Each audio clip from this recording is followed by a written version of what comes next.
യികായാം ഭുക്താ യഥേഷ്ടം കപീഡേന സുപ്തം ബാലം മുകുന്ദം മനസാ സ്മരാമി ലംബാളകം ലംബിതഹാരയഷ്ടീം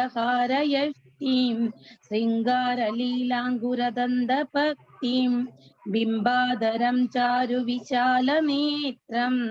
ബാലം മുകുന്ദം മനസാ സ്മരാമി ഉല്ലൂഖലേബദ്ധമുദ്ധാരചൗര്യ മുത്തുംഗയുഗ്മാർജുനമംഗലീലം ഉൽഫുല്ല പദ്മായതചാരുനേത്രം ബാലം മുകുന്ദം മനസാ സ്മരാമി ഏവം മുകുന്ദാഷ്ടകമാദരേണ സക്രിൽ പാട്യലഭതി നിത്യം ജ്ഞാനപ്രദം പാപഹരം പവിത്രം പ്രിയം ച വിദ്യം ച യശം ച മുക്തി. ഹരേ കൃഷ്ണ മാതാജി. ഹരേ കൃഷ്ണ മാതാജി. Thank you Mataji. ഇനി സുവർണപ്രഭ മാതാജി വന്നിട്ടുണ്ടോ? ഹരേ കൃഷ്ണ. ഹരേ കൃഷ്ണ മാതാജി. കീർത്തനം ചൊല്ലാന്ന് പറഞ്ഞിട്ടുണ്ടായിരുന്നില്ലേ? ഓക്കെ മാതാജി. ഹരേ കൃഷ്ണ. ഹരേ കൃഷ്ണ.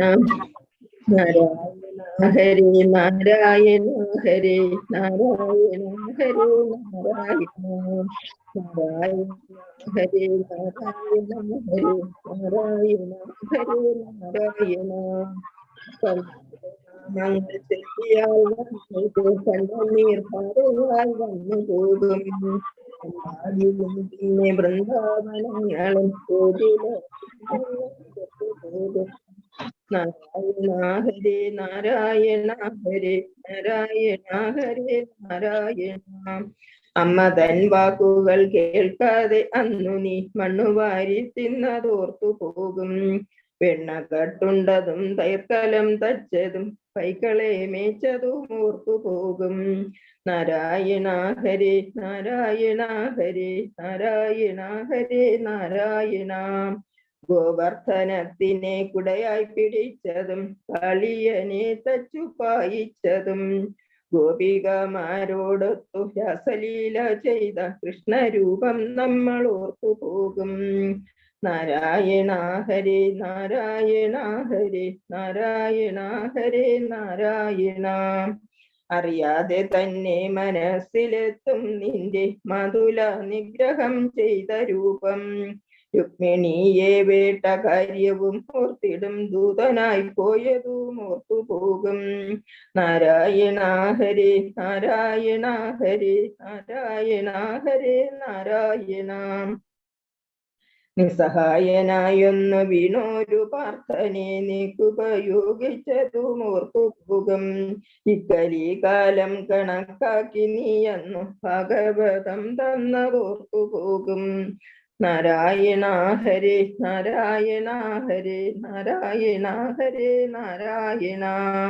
പൂന്താനമാകുന്ന നമ്പൂരിയെ പോലെ നാരായണീയനാം ഭട്ടേരിയെ പോലെ ഭക്തരിൽ ഭക്തനാം പ്രഹ്ലാദനെ പോലെ കാത്തിടുമോ എന്റെ കാർമുകിൽ വർണ്ണ. നാരായണ ഹരേ നാരായണ ഹരേ നാരായണ ഹരേ നാരായണ. ശ്രീസുധാമാവിന്റെ പോലൻ മനസ്സും നിഷ്കാമമായി തീർന്നിടുവാൻ ഞാനും ജപിക്കട്ടെ നിൻ തിരുനാമങ്ങൾ. നാരായണ ഹരേ നാരായണ നാരായണ ഹരേ നാരായണ ഹരേ നാരായണ ഹരേ നാരായണ. എല്ലാം മറന്നൊന്നു നിന്നെ വിളിക്കട്ടെ ശ്രീ ഗുരുവായൂരിൽ ഉണ്ണിക്കണ്ണ. എപ്പോഴും തോന്നേണം മായാതെ നിൻ രൂപം എപ്പോഴും നാവിലാ നാലക്ഷരം. നാരായണ ഹരേ നാരായണ ഹരേ നാരായണ ഹരേ നാരായണ നാരായണ ഹരേ നാരായണ ഹരേ നാരായണ ഹരേ നാരായണ. ഹരേ കൃഷ്ണ. ഹരേ കൃഷ്ണ മാതാജി. Thank you Mataji. വേറെ ആരെങ്കിലും കീർത്തനം ചൊല്ലാൻ തയ്യാറുണ്ടോ? ഹരേ കൃഷ്ണ മാതാജി, ഞാൻ ചൊല്ലാം. ഓക്കെ, ചൊല്ലിക്കോളൂ. ഹരേ കൃഷ്ണ ഹരേ ജയ കൃഷ്ണ ഹരേ ജയ കൃഷ്ണ ഹരേ ജയ കൃഷ്ണ ഹരേ ജയ കൃഷ്ണ ഹരേ ജയ കൃഷ്ണ ഹരേ ജയ കൃഷ്ണ ഹരേ ജയ കൃഷ്ണ ഹരേ ജയ. ഒരു ദിനം ഒരു നേരം ഗുരുവായൂരപ്പന്റെ തിരുനടയിലെത്തുവാൻ ഭാഗ്യം വേണം. അകതാരിൽ തിരുമുഖം കണ്ടു കണ്ട വിരാമ തിരുനാമം ചൊല്ലാനും ഭാഗ്യം വേണം.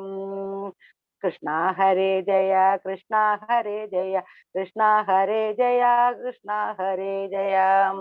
മൂർത്തിത്രയം വണങ്ങിയിടുന്നൊരാ പുണ്യ തീർത്ഥത്തിൽ നീരാടാൻ ഭാഗ്യം വേണം. നിദ്ര വിട്ടമ്പാടെ കണ്ണൻ ചിരിക്കുന്ന നിർമാല്യം കാണാനും ഭാഗ്യം വേണം. കൃഷ്ണ ഹരേ ജയ കൃഷ്ണ ഹരേ ജയ കൃഷ്ണ ഹരേ ജയ കൃഷ്ണ ഹരേ ജയ.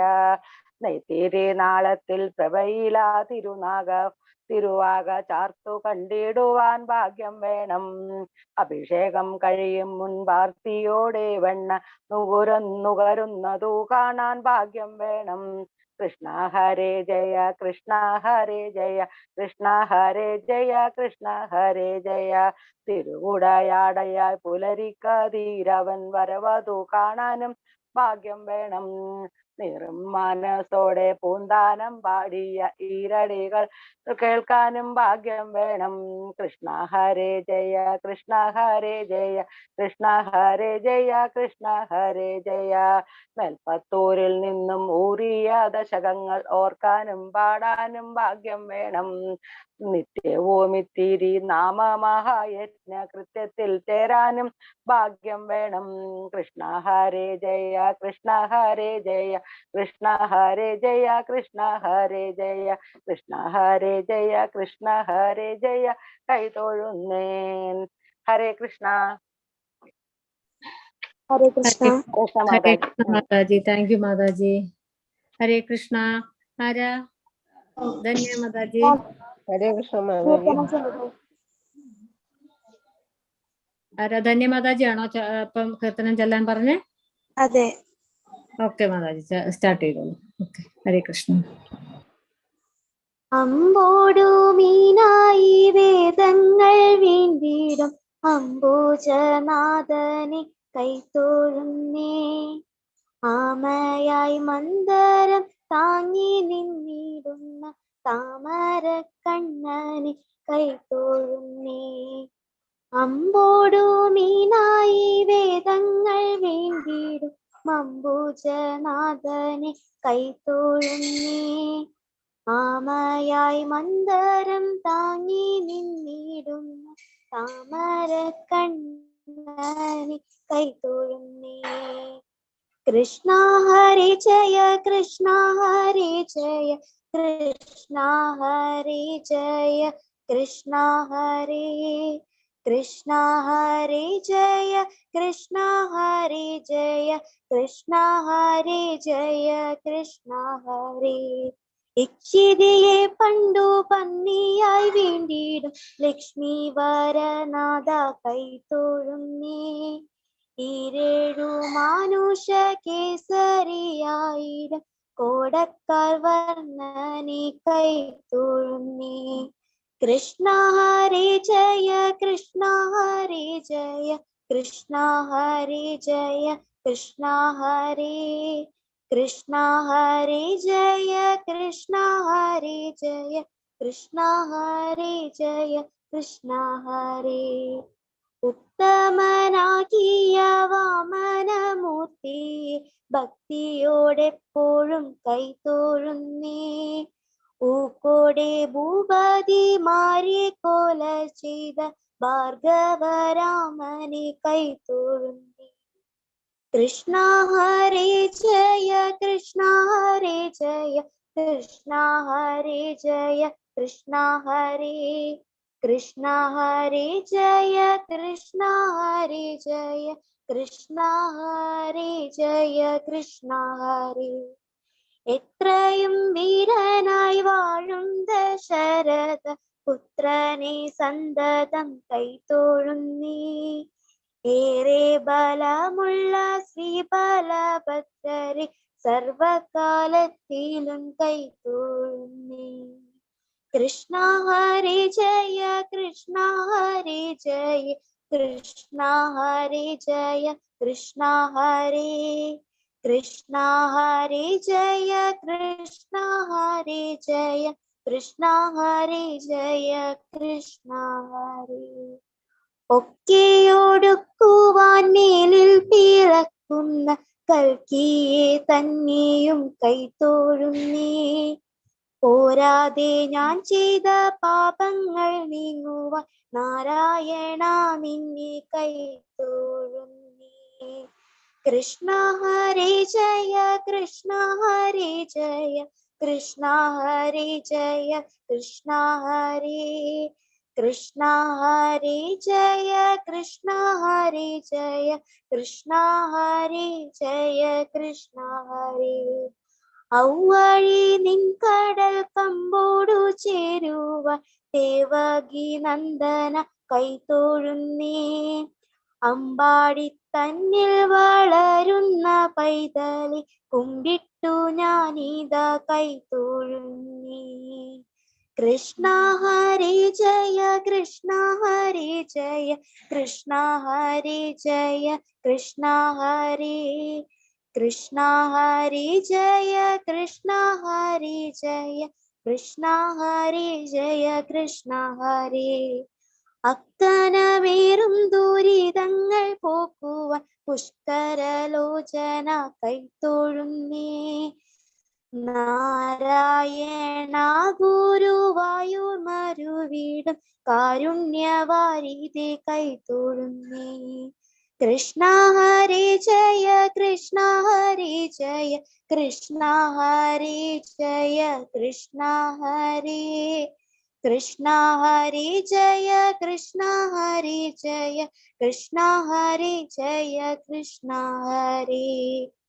കൃഷ്ണ ഹരേ ജയ, കൃഷ്ണ ഹരേ ജയ, കൃഷ്ണ ഹരേ ജയ, കൃഷ്ണ ഹരേ, കൃഷ്ണ ഹരേ ജയ, കൃഷ്ണ ഹരേ ജയ, കൃഷ്ണ ഹരേ ജയ, കൃഷ്ണ ഹരേ. ഹരേ കൃഷ്ണ. ഹരേ കൃഷ്ണ. താങ്ക് യു മോളെ. ഹരേ കൃഷ്ണ. ഇനി ആരെങ്കിലും കീർത്തനം ചൊല്ലാൻ തയ്യാറുണ്ടോ? ഹരേ കൃഷ്ണ മാതാജി. ഹരേ കൃഷ്ണ. എന്റെ കുട്ടികള് ചെല്ലാൻ റെഡി ആയിട്ടിരിക്കുന്നുണ്ട്. ഓ ചൊല്ലിക്കോട്ടെ മാതാജി. ഹരേ കൃഷ്ണ. ഹരേ കൃഷ്ണ. സമദാഷ്ടകം ആധരം മധുരം വാതനം മധുരം നയനം മധുരം ഹസിതം മധുരം ഹൃദയം മധുരം ഗമനം മധുരം മധുരാധിപതേരഖിലം മധുരം വചനം മധുരം ചരിതം മധുരം വാസനം മധുരം വലിതം മധുരം ചലിതം മധുരം പ്രമിതം മധുരം മധുരാധിപതേരഖിലം മധുരം വേണുർമധുര രേണുർമധുര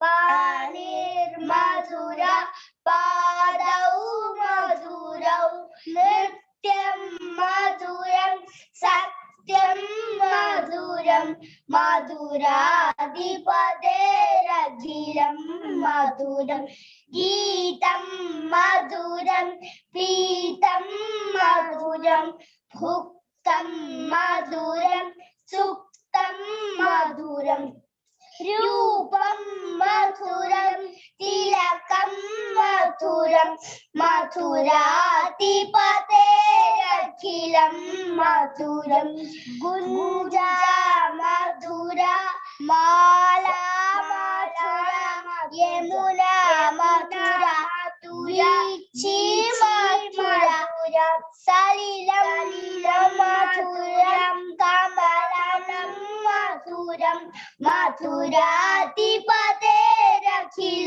മധുരം ഗോപാ മധുര ഗാവോ മധുര യഷ്ടിർമധുര സൃഷ്ടിർമധുരം ഫലിതം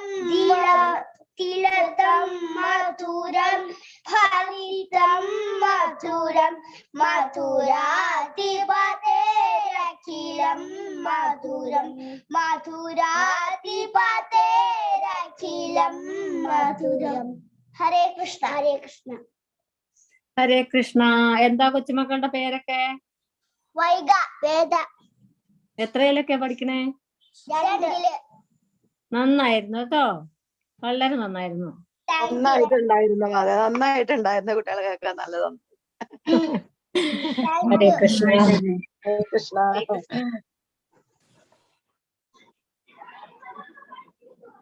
ഹരേ കൃഷ്ണ. ഇനി ഹരേ കൃഷ്ണ മഹാമന്ത്രം ചൊല്ലാൻ 2 മിനിറ്റ് നേരം. ഹരേ കൃഷ്ണ കൃഷ്ണ കൃഷ്ണ ഹരേ ഹരേ, ഹരേ രാമ രാമ രാമ ഹരേ ഹരേ, ഹരേ കൃഷ്ണ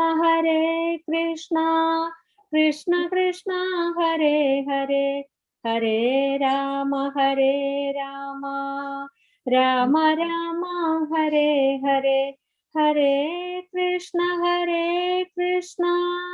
കൃഷ്ണ കൃഷ്ണ ഹരേ ഹരേ, ഹരേ രാമ രാമ രാമ ഹരേ ഹരേ, ഹരേ കൃഷ്ണ കൃഷ്ണ കൃഷ്ണ ഹരേ ഹരേ, ഹരേ രാമ രാമ രാമ ഹരേ ഹരേ, ഹരേ കൃഷ്ണ കൃഷ്ണ കൃഷ്ണ ഹരേ ഹരേ, ഹരേ രാമ രാമ രാമ ഹരേ ഹരേ, ഹരേ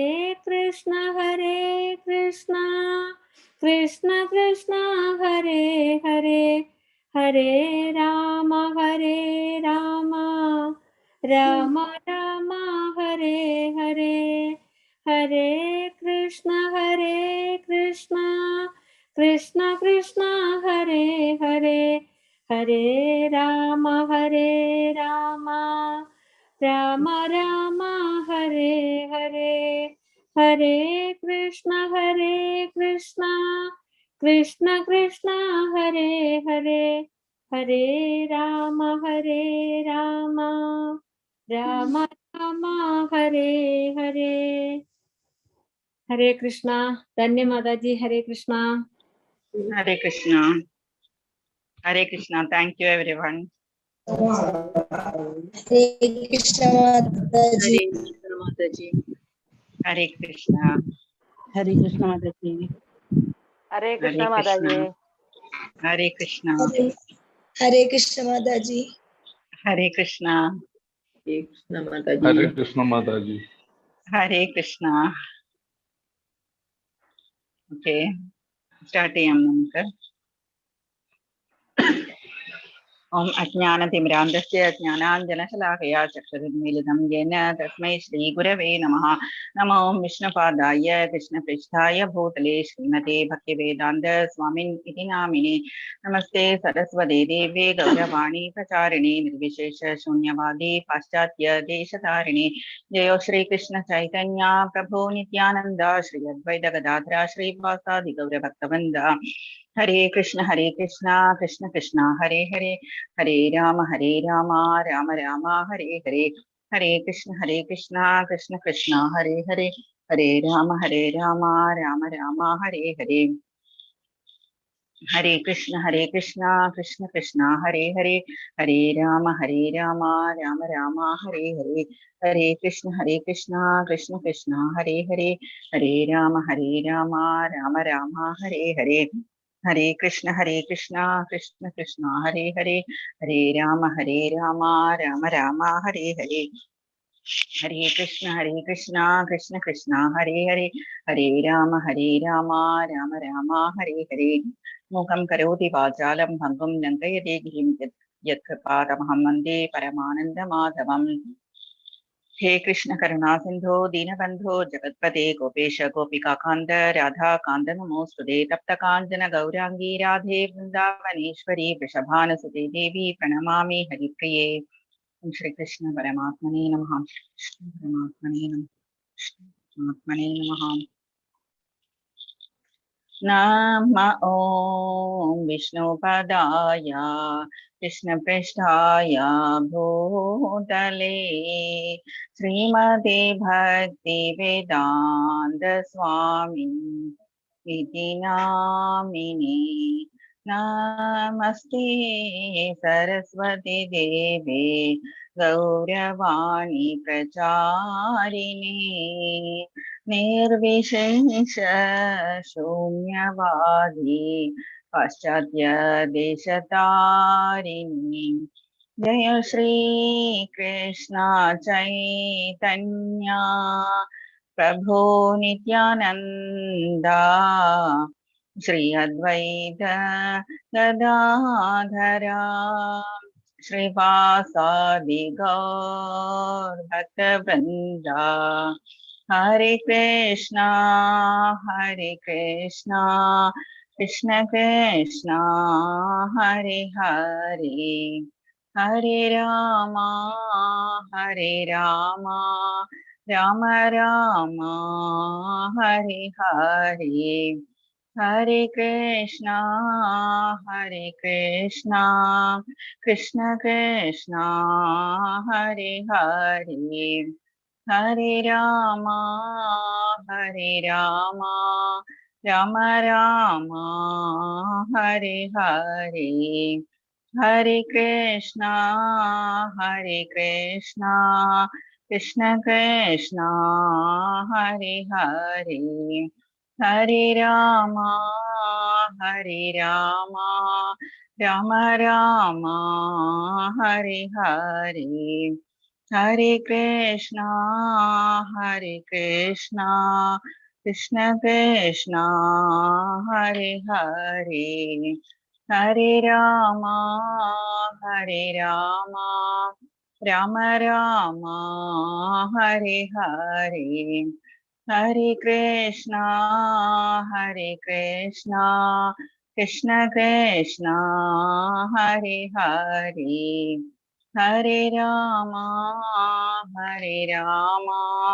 राम राम हरे हरे, हरे कृष्णा कृष्ण कृष्णा हरे हरे, हरे Rama Ram Ram Hare Hare. Hare Krishna everyone, Hare Krishna. Thank you very much translators, singers, reciters. എല്ലാവരും നന്നായിട്ട് ചെയ്തു, കുഞ്ഞുങ്ങളും നന്നായിട്ട് ചെയ്തു. നമ്മളുടെ ക്ലാസ്സിൽ നിന്ന് കുട്ടി കൃഷ്ണന്മാർ വന്നു പാടാൻ, നന്നായിട്ടുണ്ടായിരുന്നു. ഹരേ കൃഷ്ണ. സ്റ്റാർട്ട് ചെയ്യാം നമുക്ക്. ഇന്ന് നമ്മള് ഭക്തിയോഗം 12ാമത്തെ അധ്യായമാണ്. ഭക്തിയോഗം ആദ്യത്തെ 6 ലെസൺസ് കർമ്മയോഗം, പിന്നെ വരുന്ന 6 ലെസൺസ് മിഡിൽ പാർട്ട് വളരെ സ്വീറ്റ് ആയിട്ടുള്ള ഭക്തിയോഗം, അതിനുശേഷം പിന്നെ വരുന്നത് ജ്ഞാനയോഗം.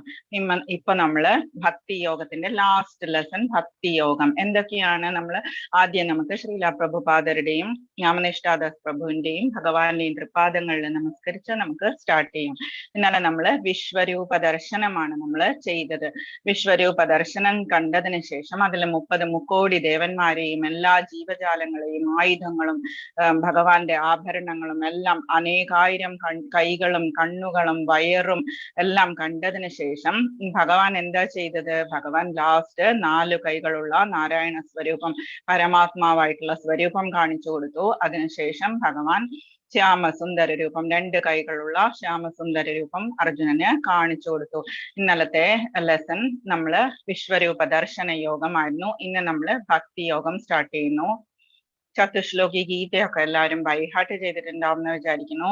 4 ശ്ലോകങ്ങളും പഠിച്ചിരിക്കണം. ഇന്ന് നമ്മള് ഭക്തി യോഗം, ഭക്തിയെ പറ്റി ആരാണ് ഡെഫിനിഷൻ നല്ല ബ്യൂട്ടിഫുള്ളി കൊടുത്തിരിക്കുന്നത്? നമ്മള് പ്രഹ്ലാദനാണ് ഭക്തിയെ പറ്റി, നവദ ഭക്തിയെ പറ്റി ഭാഗവതത്തിൽ പറഞ്ഞിരിക്കുന്നത്. ഹിരണ്യകശിപു നമ്മൾ പഠിച്ചതാണ് ഇത്. ഹിരണ്യകശിപു മടിയിലെടുത്തിട്ട് എന്താണ് പഠിച്ചത് എന്ന് ചോദിച്ചപ്പോ ആദ്യം തന്നെ ഇത് പ്രഹ്ലാദൻ പറഞ്ഞത് നവദ ഭക്തിയെ കുറിച്ചാണ്. ശ്രവണം, കീർത്തനം, വിഷ്ണു സ്മരണം, പാദസേവനം, അർച്ചനം, വന്ദനം, ദാസ്യം, സഖ്യം, ആത്മനിവേദനം. ഇതാണ് 9 9 തരം ഭക്തി എന്ന് പറയുന്നത്. അപ്പം 9 തരം ഭക്തികളിൽ ഏറ്റവും ഇമ്പോർട്ടന്റ് ശ്രവണം. നെക്സ്റ്റ് വരുന്നത് കീർത്തനം. ശ്രവണം, കീർത്തനം, വിഷ്ണു സ്മരണം.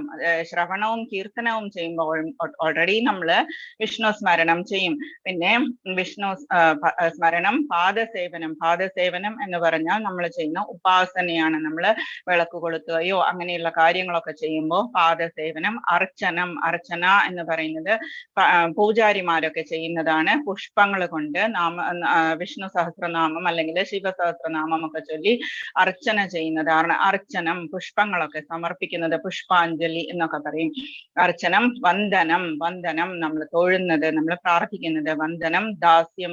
ദാസ്യം എന്ന് പറഞ്ഞാൽ നമുക്കറിയാം ഏറ്റവും നന്നായിട്ട് ദാസ്യം ചെയ്തിരുന്നത് ഹനുമാൻ സ്വാമിയാണ്.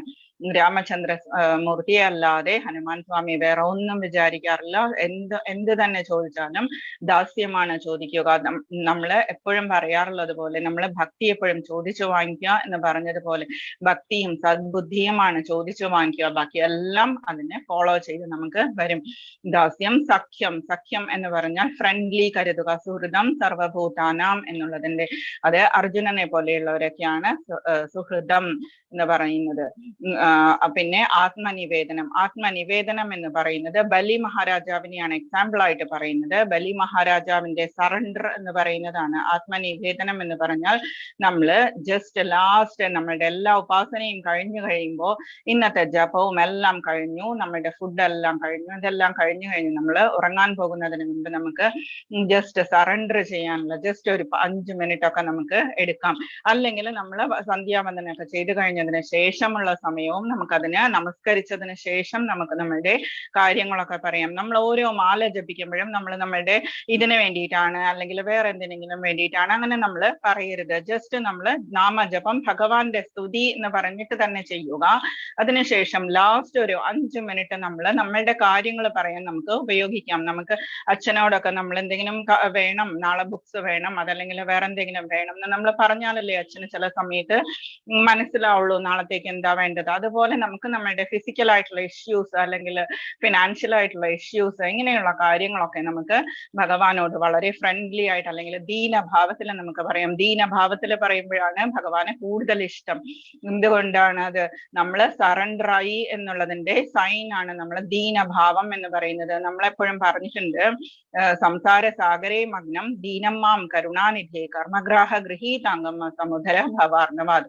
ഭാഗവതത്തിൽ ഇത് വായിച്ചിട്ടാണ് നമ്മൾ ഭാഗവതം വായിക്കാൻ തുടങ്ങുക. സംസാര സാഗരത്തിൽ പെട്ടിരിക്കുന്ന ഞങ്ങള് ദീനരാണ് ഭഗവാനെ, കരുണാമൂർത്തെ ദീനരാണ് ഞങ്ങള്. ഇതിൽ നിന്ന് ഞങ്ങളെ കർമ്മഗ്രാഹ ഗൃഹീതാംഗം, എന്നെ കർമ്മങ്ങളാകുന്ന മുതല എന്റെ കാലിൽ കടിച്ചിരിക്കുന്നു. കർമ്മങ്ങളാണ് മുതലയായിട്ട് കാണുന്നത്. ഗജേന്ദ്രന്റെ പോലെയുള്ള ആ ഒരു പിക്ചറാണ് മനസ്സിലേക്ക് വരേണ്ടത്. കർമ്മഗ്രാഹ ഗൃഹീതാംഗം സമുദ്ര ഭവാർണവാദ്, എന്നെ ഈ ഭവസാഗരത്തിൽ നിന്ന് രക്ഷിക്കൂ എന്ന് പറയുന്നു.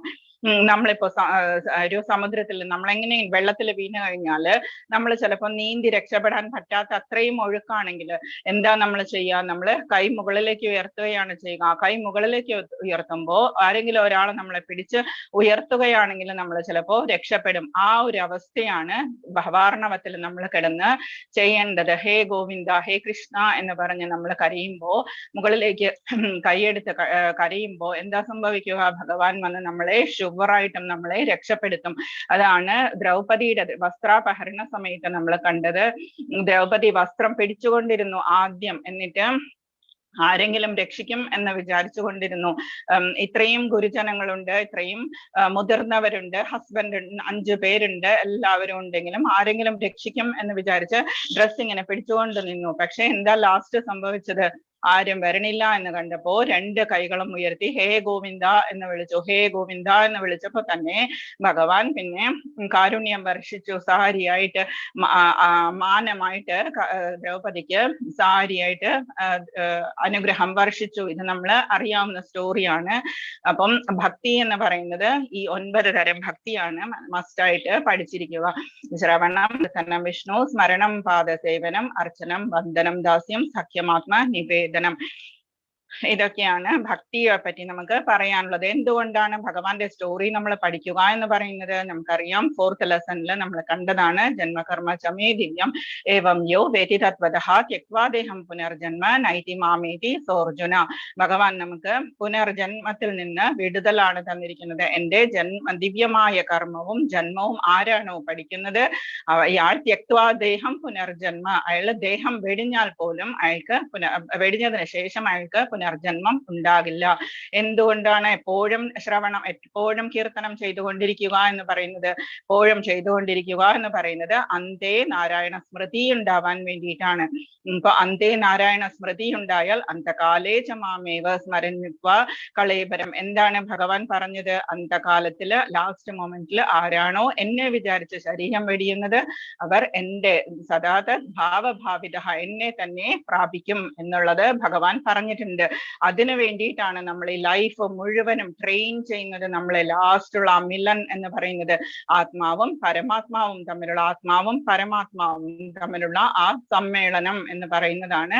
മഹോത്സവമാക്കി എടുക്കാൻ വേണ്ടിയിട്ടാണ് നമ്മൾ എന്ത് ചെയ്യുന്നത്?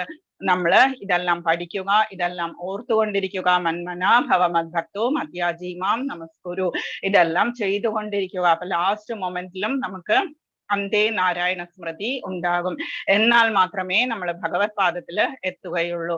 അതിനു വേണ്ടിയിട്ടാണ്. അതല്ലാതെ നമ്മൾ വേറെ ഏത് ഡെമിഗോഡ്സിന്റെ അടുത്ത് പോയാലും എന്ത് തന്നെയാണെങ്കിലും നമ്മൾക്ക് ആ ലോകങ്ങളിലൊക്കെ ചെന്ന് കഴിഞ്ഞാൽ ക്ഷീണേ പുണ്യേ മർത്യ ലോകം വിശന്തി, പിന്നെയും നമ്മളുടെ പുണ്യം ക്ഷയിച്ചു കഴിയുമ്പോൾ നമ്മൾ തിരിച്ച് മർത്യലോകത്തിൽ, അല്ലെങ്കിൽ ചിലപ്പോൾ നമ്മൾ മർത്യലോകത്തിനേക്കാളും താഴെയുള്ള ലോകങ്ങളിൽ എത്താം. എന്തെന്ന് വെച്ചാൽ നമ്മളുടെ പുണ്യം തീർന്നു കഴിഞ്ഞാൽ പിന്നെ ബാക്കി പാപമേ ഉള്ളൂ. പിന്നെയും നമ്മൾ ഇത്രയും തന്നെ ബുദ്ധിമുട്ടേണ്ടി വരും നമ്മൾ ഈ പരമപദം എന്ന് പറയുന്ന ഇതിലേക്ക് എത്താൻ വേണ്ടിയിട്ട്. അതുകൊണ്ടാണ് ഭഗവാൻ പറയുന്നത് ഭഗവാനിൽ സറണ്ടർ ചെയ്യുക. ഒന്നും ഈസി ആയിട്ടുള്ള കാര്യം, സുസുഖം കർത്തും അവ്യയം. ഭഗവാൻ തന്നെ പറഞ്ഞിട്ടുണ്ട് 9ാമത്തെ ലെസണില്, സുസുഖം കർത്തും അവ്യയം. ഈസിയാണ് ഇത്. ഭക്തി എന്ന് പറയുന്ന മാർഗം വളരെ ഈസിയാണ്. ഇന്ന് നമ്മൾ പഠിക്കാൻ പോകുന്ന ചാപ്റ്ററിൽ ഭഗവാൻ ഭക്തരെ പറ്റിയാണ് പറയുന്നത്. ഏതു തരം ഭക്തനാണ് എനിക്കിഷ്ടം, എന്താണ് ഭക്തി എന്ന് പറഞ്ഞ് ചെയ്യേണ്ടത് എന്ന് പറയുന്നതാണ് നമ്മൾ ഇന്ന് പഠിക്കാൻ പോകുന്നത്. 12.1 പറയുന്നു, അർജുന ഉവാച ഏവം സതതയുക്തായേ ഭക്താസ്വാം പര്യുപാസതേ യേ ചാപ്യക്ഷരം അവ്യക്തം തേഷാം കേ യോഗവിത്തമാഹ. അർജുനൻ ചോദിച്ചു, എല്ലാ സമയവും അങ്ങയുടെ ഭക്തി സേവനത്തിൽ തന്നെ ഉചിതമായി ഏർപ്പെട്ടു പോരുന്നവരോ അതോ പ്രത്യക്ഷമല്ലാത്ത അവ്യക്ത ബ്രഹ്മത്തെ ഉപാസിക്കുന്നവരോ ആരാണ് കൂടുതൽ പരിപൂർണതയുള്ളവർ? ബോഡിയിൽ ഫോം ആയിട്ട് നിർഗുണം അല്ലെങ്കിൽ സഗുണം, 2 തരം ഗുണങ്ങളാണ്. ഒന്ന് ബോഡി ഉള്ളതായിട്ട് നമ്മൾ പ്രാർത്ഥിക്കുന്നത്, രണ്ടാമത്തേത് ബ്രഹ്മനായിട്ട് പ്രാർത്ഥിക്കുന്നത്. ഏതാണ് കൂടുതൽ നല്ലത്? പ്രത്യക്ഷമല്ലാത്ത അവ്യക്ത ബ്രഹ്മം എന്ന് പറഞ്ഞാൽ ബ്രഹ്മൻ എഫൾജൻസ് എന്ന് പറയുന്നത് ബ്രഹ്മജ്യോതി ആയിട്ടൊക്കെ നമ്മൾ ഉപാസിക്കണോ അതോ ഭക്തി സേവനത്തിൽ തന്നെ എന്താണ് നമ്മൾ ചെയ്യേണ്ടത്? രൂപമുള്ളതാണോ രൂപമില്ലാത്തതാണോ എന്നാണ് അർജുനൻ ക്വസ്റ്റ്യൻ ചെയ്യുന്നത്. അർജുനൻ ഭഗവാൻ എപ്പോഴും രൂപമുള്ളത് പ്രാർത്ഥിക്കുന്നതാണ് ഭഗവാൻ ഏറ്റവും ഇഷ്ടം. 12.2 പറയുന്നു, ശ്രീ ഭഗവാൻ വാച്ച് മയ്യാവേശ്യ മനോയേ മാം നിത്യയുക്ത ഉപാസത്തെ ശ്രദ്ധയാ പരയോപേതാസ്തേ മേ യുക്ത തമാമതാഹ. പരമദിവ്യോത്തമ പുരുഷൻ പറഞ്ഞു, എന്റെ വ്യക്തി രൂപത്തിൽ തന്നെ മനസ്സുറപ്പിച്ച്, ഭഗവാൻ ഓപ്പൺ ആയിട്ട് പറഞ്ഞിരിക്കുന്നു, വ്യക്തി രൂപത്തിൽ മയ്യാവേശ്യ മനോയേ മാം നിത്യയുക്ത ഉപാസത്തെ ശ്രദ്ധയാ പരയോപേത, എന്നിൽ തന്നെ മനസ്സുറപ്പിക്കുക, എന്റെ വ്യക്തി രൂപത്തിൽ ഉറപ്പിക്കുക. ഏതു തരം രൂപമാണ് നമ്മൾ മനസ്സിൽ ഉറപ്പിക്കേണ്ടത്? നമ്മൾ കേട്ടതാണ് വ്യാസ ഭഗവാൻ പറഞ്ഞ ശ്ലോകം, ബർഹാപീഠം നടവരവപു കർണയോ കർണികാരം ബിഭ്രദ്വാസം കനകകപിശം വൈജയന്തിം ചമാലാം രന്ധ്രാൻ വേണോ രഗരസുതയാ പൂരയൻ ഗോപവൃന്ദേർ വൃന്ദാരണ്യം സ്വപദരമണം പ്രാവിശത് ഗീതകീർത്തി. തലയിൽ മയിൽപീലി വെച്ചവനും ബർഹാപീഠം നടവരവപു, നട്ടവര എന്ന് പറഞ്ഞാൽ ഡാൻസ് കളിക്കുന്നത് പോലെ അത്രയും മനോഹരമായിട്ട് എല്ലാം അലങ്കരിച്ചിട്ടുള്ള നട്ടവര വപു. വപു എന്ന് പറഞ്ഞാൽ ശരീരം. കർണയോ കർണികാരം, ബ്ലൂ കളറിലെ കൊന്നപ്പൂക്കളാണ് ചെവിയിലുള്ളത്. ബിഭ്രദ്വാസം എന്ന് പറഞ്ഞാൽ ഗോൾഡൻ കളറിലുള്ള, കനക കപിശം ഗോൾഡൻ കളറിലുള്ള വസ്ത്രം ധരിച്ച പീതാംബരധാരിയായിട്ടുള്ള ബർഹാപീഠം നടവരവപു കർണയോ കർണികാരം ബിഭ്രദ്വാസം കനക കപിശം വൈജയന്തിം ചമാലാം. വൈജയന്തി മാല ഉപയോഗിച്ചിട്ടുണ്ട്, ഇട്ടിട്ടുണ്ട്. എത്രയോ പൂക്കൾ, വളരെയധികം നല്ല നല്ല കാട്ടുപൂക്കളൊക്കെ എടുത്ത് സുന്ദരമായിട്ട് കോർത്തിണക്കിയിട്ടുള്ള വൈജയന്തി മാല. രന്ധ്രാൻ വേണോ രധരസുതയ, അധരസുധയാണ് ഭഗവാന്റെ അമൃതാണ്. അധരം എന്ന് പറയുന്നത് അമൃതാണ്. അതിൽ വെച്ചിരിക്കുന്ന വേണു എന്ന് പറയുന്നത് രന്ധ്രാൻ വേണോ രധരസുതയ പൂരയൻ ഗോപവൃന്ദേ. ചുറ്റും നിൽക്കുന്നത് ആരാണ്? ഗോപവൃന്ദങ്ങളാണ്. പെൺകുട്ടികളുണ്ട്, ആൺകുട്ടികളുണ്ട്, ഗോപസ്ത്രീകളുണ്ട്, എല്ലാവരും ഉണ്ട്. എന്നിട്ട് വൃന്ദാരണ്യം, വൃന്ദാവനത്തില് സ്വപദരമണം പ്രാവിശത് ഗീതകീർത്തി. സ്വന്തം കാലുകൾ കൊണ്ട് എന്ന് വെച്ചാൽ ചെരിപ്പിടാത്ത പാദങ്ങൾ കൊണ്ട് നടന്ന് വൃന്ദാവനത്തിന്റെ കീർത്തിയെ വർദ്ധിപ്പിക്കുന്ന കൃഷ്ണനെ ഞാൻ നമസ്കരിക്കുന്നു എന്ന് പറഞ്ഞിട്ടാണ് വേദവ്യാസൻ ഇതിൽ എഴുതിയിട്ടുള്ളത്. വേറെയും അനേകം ശ്ലോകങ്ങളുണ്ട്, ഇതിൽ തന്നെ ഉണ്ട്, ഭാഗവതത്തിലുണ്ട്, അല്ലാത്തതും നമ്മള് ധ്യാന ശ്ലോകങ്ങളൊക്കെ ഉണ്ട്. ഏതെങ്കിലും നമുക്ക് ഇഷ്ടമുള്ള ഒരു രൂപം നമുക്ക് ധ്യാനിക്കാം. ഇതുപോലെയുള്ളത് ഏറ്റവും ഭാഗ്യമാർക്കാണ്? ഭഗവാന്റെ വേണുവിനാണ്. എപ്പോഴും ഭഗവാന്റെ ചുണ്ടിലാണ് ഇരിക്കുന്നത്. ചുണ്ട് എന്ന് പറയുന്നത് ഭഗവാന്റെ അമൃതമാണ്. ആ വേണു എന്ന് പറഞ്ഞാൽ ബാംബു ആണ്, മുള എന്ന് പറയും. അപ്പൊ ആ മുള ഉണ്ടല്ലോ, ഭഗവാന്റെ ഈ മുള എന്ന് പറയുന്നത് ഏറ്റവും ചെറുത് ബെൻഡായിട്ട് നിന്ന ഒരു മുളയായിരുന്നു ഈ ഭഗവാൻ എടുത്ത വേണു ഉണ്ടാക്കാൻ എടുത്ത മുള എന്ന് പറയുന്നത്. ബാക്കിയെല്ലാം നന്നായിട്ട് വളർന്ന് വളരെയധികം വലിപ്പത്തിൽ പോയി. മുളക്കൂട്ടങ്ങൾ ഉണ്ടായിരുന്നു, ഇല്ലിക്കൂട്ടങ്ങൾ ഉണ്ടായിരുന്നു യമുനാ തീരത്ത്. അപ്പൊ ഭഗവാൻ ഇതെല്ലാം ഇവിടെ വലുതായിട്ടിരുന്ന എല്ലാ ബാമ്പുവും ആൾക്കാരെന്ത് ചെയ്തു? അതെല്ലാം കഷ്ണിച്ച് വീടൊക്കെ വെക്കാനായിട്ട് എടുത്തുകൊണ്ട് പോയി. എന്നിട്ട് എല്ലാവരും ബെൻഡായി കിടക്കുന്ന മുളയില് ചവിട്ടുകയും ചെയ്യും. എന്താണ് അതുകൊണ്ട് ഒരു യൂസ് ഇല്ല എന്ന് പറഞ്ഞിട്ട് അതിനെ എപ്പോഴും ചവിട്ടുമായിരുന്നു. അപ്പോ ആ മുള എന്നാലും അത് വളരെ ദൈന്യത്തോടുകൂടി വളരെ ശാന്തമായിട്ട് അവിടെ തന്നെ ഇരുന്നു. ഭഗവാൻ എന്താ ചെയ്തത്? ഈ താണു കിടന്നിരുന്ന ഈ മുള എടുത്തിട്ടാണ് ഭഗവാൻ തന്റെ വേണു ഉണ്ടാക്കിയത്. അതുകൊണ്ടാണ് ശ്രീകൃഷ്ണ ചൈതന്യ മഹാപ്രഭു പറഞ്ഞത് തൃണാദപി സുനീചേന, ഏറ്റവും പുല്ല് പോലെ നമ്മള് ഹമ്പിളായിരിക്കണം. തൃണാദപി സുനീചേന തരോരപി സഹിഷ്ണുന, വൃക്ഷത്തെ പോലെ സഹിഷ്ണുവായിരിക്കുക. അമാനിനാ മാനദേന, ആരെങ്കിലും അപമാനിച്ചോട്ടെ മാനിച്ചോട്ടെ നമ്മള്, പക്ഷെ ഒരേപോലെ ഇരിക്കുക. ആരെയും അപ്പുറത്തോട്ട് പോയി അപമാനിക്കാതിരിക്കുക. ഇങ്ങനെയുള്ളവർക്കാണ് കീർത്തനീയ സദാഹരി. ഇങ്ങനെയുള്ളവർ മാത്രമേ കീർത്തനീയ സദാഹരി ചെയ്യാനുള്ള അർഹതയുള്ളൂ. അപ്പം അതുപോലെയാണ് ഈ ഭാഗ്യം ഉണ്ടായത്. ബാംബുവിന് ഏറ്റവും ദീനമായിട്ട് കിടന്നിരുന്ന, ബെൻഡായിട്ട് കിടന്നിരുന്ന ബാംബു ആണ് ഭഗവാൻ അത് നന്നാക്കി വൃത്തിയാക്കി ഭഗവാന്റെ ചുണ്ടത്ത് വെച്ചത്. ആ ഭാഗ്യം ഒന്ന് ആലോചിച്ച് നോക്കൂ. ഏറ്റവും ദീനഭാവത്തിൽ ഇരുന്ന് സ്തുതിക്കുമ്പോഴാണ് ഭഗവാന് ഏറ്റവും ഇഷ്ടം. 12.3 and 4 പറയുന്നു, യേ ത്വക്ഷരമനിർദ്ദേശം അവ്യക്തം പര്യുപാസതേ സർവത്ര ഗമചിന്യം ച കൂടസ്ഥം അചലം ധ്രുവം സന്യമേന്ദ്രിയ ഗ്രാമം സർവത്ര സമബുദ്ധയഃ തേ പ്രാപ്നുവന്തി മാമേവ സർവഭൂത ഹിതേരതാഃ. എന്നാൽ ഇന്ദ്രിയങ്ങളെയെല്ലാം നിയന്ത്രിച്ച, എപ്പോഴും ഭഗവാൻ പറയുന്നുണ്ട്, എല്ലാ ലെസൺസിലും നമ്മൾ പഠിച്ചു ഇന്ദ്രിയങ്ങളെ നിയന്ത്രിക്കുക എന്ന് പറയുന്നത്. എല്ലാവരിലും യേ ത്വക്ഷരമനിർദ്ദേശം അവ്യക്തം പര്യുപാസതേ സർവത്ര ചിന്തിയം ച കൂടസ്ഥം അചലം ധ്രുവം, സമഭാവനയോടെ സർവജീവികളുടെയും നന്മയിൽ തൽപരരായിക്കൊണ്ട് ഇന്ദ്രിയങ്ങൾക്ക് ഗോചരമല്ലാത്തതും കാണാൻ പറ്റാത്തതും അവ്യക്തവും സർവവ്യാപ്തവും അചിന്ത്യവും സ്ഥിരവും മാറ്റമില്ലാത്തതും ഉറച്ചതുമായതിനെ നിരപേക്ഷ തത്വത്തിന്റെ വ്യക്തിശൂന്യ സങ്കല്പത്തെ പൂർണ്ണമായും ഉപാസിക്കുന്നവരും ഒടുവിൽ എന്നെ തന്നെ പ്രാപിക്കുന്നു. ബ്രഹ്മൻ എഫൾജൻസ് ആയിട്ട് പ്രാർത്ഥിച്ചാലും ഭഗവാനെ തന്നെ പ്രാപിക്കുന്നു എന്നാണ് ഇപ്പോ ഭഗവാൻ പറഞ്ഞിരിക്കുന്നത്. പക്ഷെ അത് കുറച്ച് ടഫായിട്ടുള്ള ാണ്. എല്ലാം നമ്മള് ആ ബ്രഹ്മജ്യോതി എന്ന് പറയുന്നത് വളരെയധികം വ്യാപിച്ചു കിടക്കുകയാണ്, യൂണിവേഴ്സ് മുഴുവനും വ്യാപിച്ചു കിടക്കുകയാണ്. പക്ഷേ നമുക്കറിയില്ല ഏതാണ് വഴി എന്ന് നമുക്ക് ചിലപ്പോ തെറ്റിപ്പോവാൻ ചാൻസ് ഉണ്ട്. അതേസമയം ഭഗവാന്റെ കാൽപാദങ്ങള് തൃപ്പാദങ്ങള് നമ്മൾ മനസ്സിൽ വിചാരിക്കുമ്പോൾ നമുക്കതിന് വഴി തെറ്റാതെ നമുക്ക് മുൻപോട്ട് പോകാൻ പറ്റും. അപ്പൊ ഈ ഒരു മനസ്സിനെ, ഇന്ദ്രിയങ്ങളെ നിയന്ത്രിക്കുക എന്ന് പറഞ്ഞിരിക്കുന്നു. ഇന്ദ്രിയങ്ങളെ എന്തുകൊണ്ടാണ് നിയന്ത്രിക്കേണ്ടത്? നമുക്കല്ലെങ്കിൽ ഇന്ദ്രിയങ്ങൾ കാര്യങ്ങളാണ് എന്തും വേണം എന്ന് തോന്നിക്കുന്ന ഫീലിങ്സ് നമുക്ക് കൊണ്ടുവരുന്നത്. കാണുന്നത് എന്തും നമുക്ക് വേണം, കേൾക്കുന്നത് എന്തും നമുക്ക് വേണം.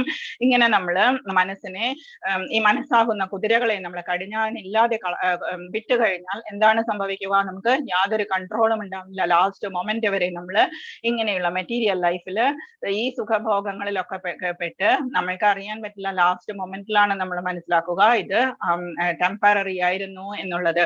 നമുക്കറിയാം ദുഃഖാലയം അശാശ്വതം, ഇതൊക്കെ നമ്മൾ എപ്പോഴും മനസ്സിലാക്കേണ്ടതാണ്. അപ്പം ഇതിന് എക്സാമ്പിൾ ആയിട്ട് ഒരു സ്റ്റോറി എന്താന്ന് വെച്ചാൽ നമ്മൾ കേട്ടിട്ടുണ്ടാവും. ആത്മദേവൻ എന്ന് പറഞ്ഞിട്ടൊരു ബ്രാഹ്മണൻ തുംഗഭദ്ര നദീതീരത്ത് ജീവിച്ചിരിക്കുന്നുണ്ടായിരുന്നു. തുംഗഭദ്ര തീരത്ത് നല്ല നല്ല കാര്യങ്ങളൊക്കെ ചെയ്ത് പുരോഹിത പ്രവൃത്തിയൊക്കെ ചെയ്ത് ജീവിച്ചിരുന്ന ആത്മദേവന് ദുന്ദുലി എന്ന് പറഞ്ഞ ഒരു ഭാര്യ ഉണ്ടായിരുന്നു. വളരെ സുന്ദരിയായ ഭാര്യയാണ്. പക്ഷെ ക്യാരക്ടർ അത്ര ഇതില്ലായിരുന്നു. ഗോസിപ്പിംഗ് ഒക്കെ ചെയ്യുന്ന കലഹപ്രിയ ആയിട്ടുള്ള വളരെ അതിഥികളൊക്കെ വന്ന വളരെ മോശമായിട്ട് പെരുമാറുന്ന ഒരു സ്ത്രീ ആയിരുന്നു ദുന്ദുലി എന്ന് പറഞ്ഞത്. പക്ഷെ ഹസ്ബൻഡിനോട് വളരെ സ്നേഹത്തോടു കൂടിയാണ് പെരുമാറിക്കൊണ്ടിരുന്നത്. വളരെ ബ്യൂട്ടി ഉണ്ടായിരുന്നു. ആത്മദേവനും ദുന്ദുലിയും വളരെ ഹാപ്പി ആയിട്ട് ജീവിച്ചുകൊണ്ടിരുന്നു.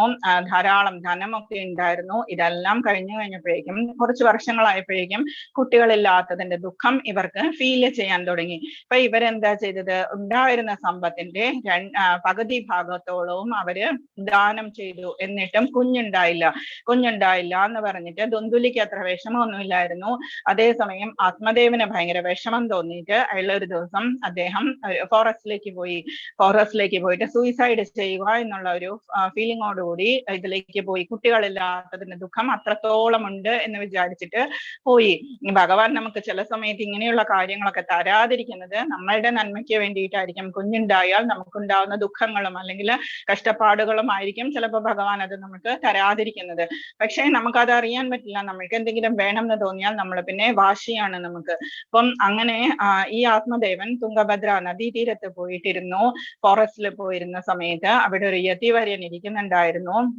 ഈ ബ്രാഹ്മണൻ കുറച്ച് വെള്ളം കുടിച്ചു. എന്നിട്ട് അവിടെ ഇരുന്നു, വളരെ വിഷമിച്ച് അവിടെ ഇരുന്നു. യതിവര്യൻ ചോദിച്ചു, എന്താണ് വിഷമിച്ചിരിക്കുന്നത്, സങ്കടം എന്താണ് എന്ന് ചോദിച്ചു. എന്നിട്ട് ആ യതിവര്യൻ അറിയാം ഇയാളുടെ തലവര വായിക്കാനായിട്ട് സന്യാസിക്ക് മനസ്സിലായി. എന്നാലും ചോദിച്ചു. ആത്മദേവൻ പറഞ്ഞു, എനിക്കൊരു കുഞ്ഞില്ല, എനിക്ക് ഭയങ്കര വിഷമമാണ്, ഞാൻ സൂയിസൈഡ് ചെയ്യാൻ പോവുകയാണ് എന്നൊക്കെ പറഞ്ഞിട്ട് വളരെയധികം ഒച്ചത്തിൽ കരയാൻ തുടങ്ങി. അപ്പം ഈ സന്യാസി ഇത് വായിച്ചു നോക്കിയപ്പോഴെന്താ, അയാളുടെ തലവരെ വായിച്ചപ്പോഴെന്താ അതിൽ 7 ജന്മത്തോളം കുട്ടികൾ ഉണ്ടാവില്ല. അപ്പം സന്യാസി പറഞ്ഞു,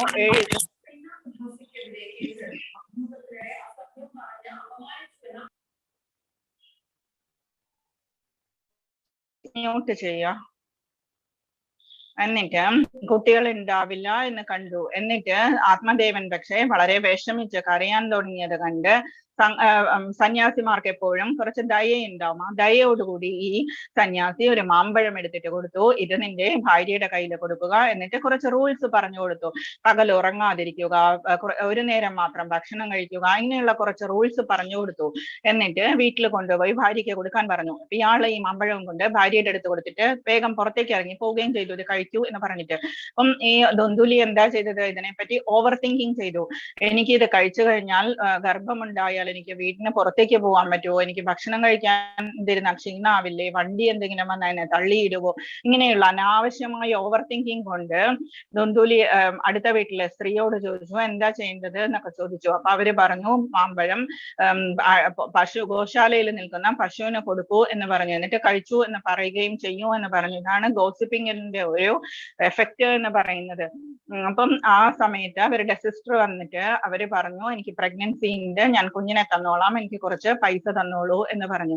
ആ സമയത്ത് ഇവര് ദുന്ദുലി അത് സമ്മതിക്കുകയും ചെയ്തു. എന്നിട്ട് ഹസ്ബൻഡ് വന്ന സമയത്ത് ഇങ്ങനെ പറഞ്ഞു, എന്റെ ഇതില് സിസ്റ്ററിന് കുറച്ച് പൈസ കൊടുക്കണം, അവര് വന്നിട്ട് എന്റെ കുഞ്ഞിന് പാല് കൊടുക്കും, എനിക്ക് പാലില്ല എന്ന് പറഞ്ഞു. അവര് പ്രസവിച്ചു, അവസാനം പ്രസവിച്ചു എന്ന് പറഞ്ഞു ഹസ്ബൻഡിനോട്. എന്നിട്ട് സിസ്റ്ററിന്റെ കുട്ടിയെ വീട്ടിലേക്ക് കൊണ്ടുവന്നു. എന്നിട്ട് ഈ സിസ്റ്ററെയും വീട്ടിലേക്ക് കൊണ്ടുവന്നു കുഞ്ഞിന് പാല് കൊടുക്കാൻ വേണ്ടിയിട്ട്.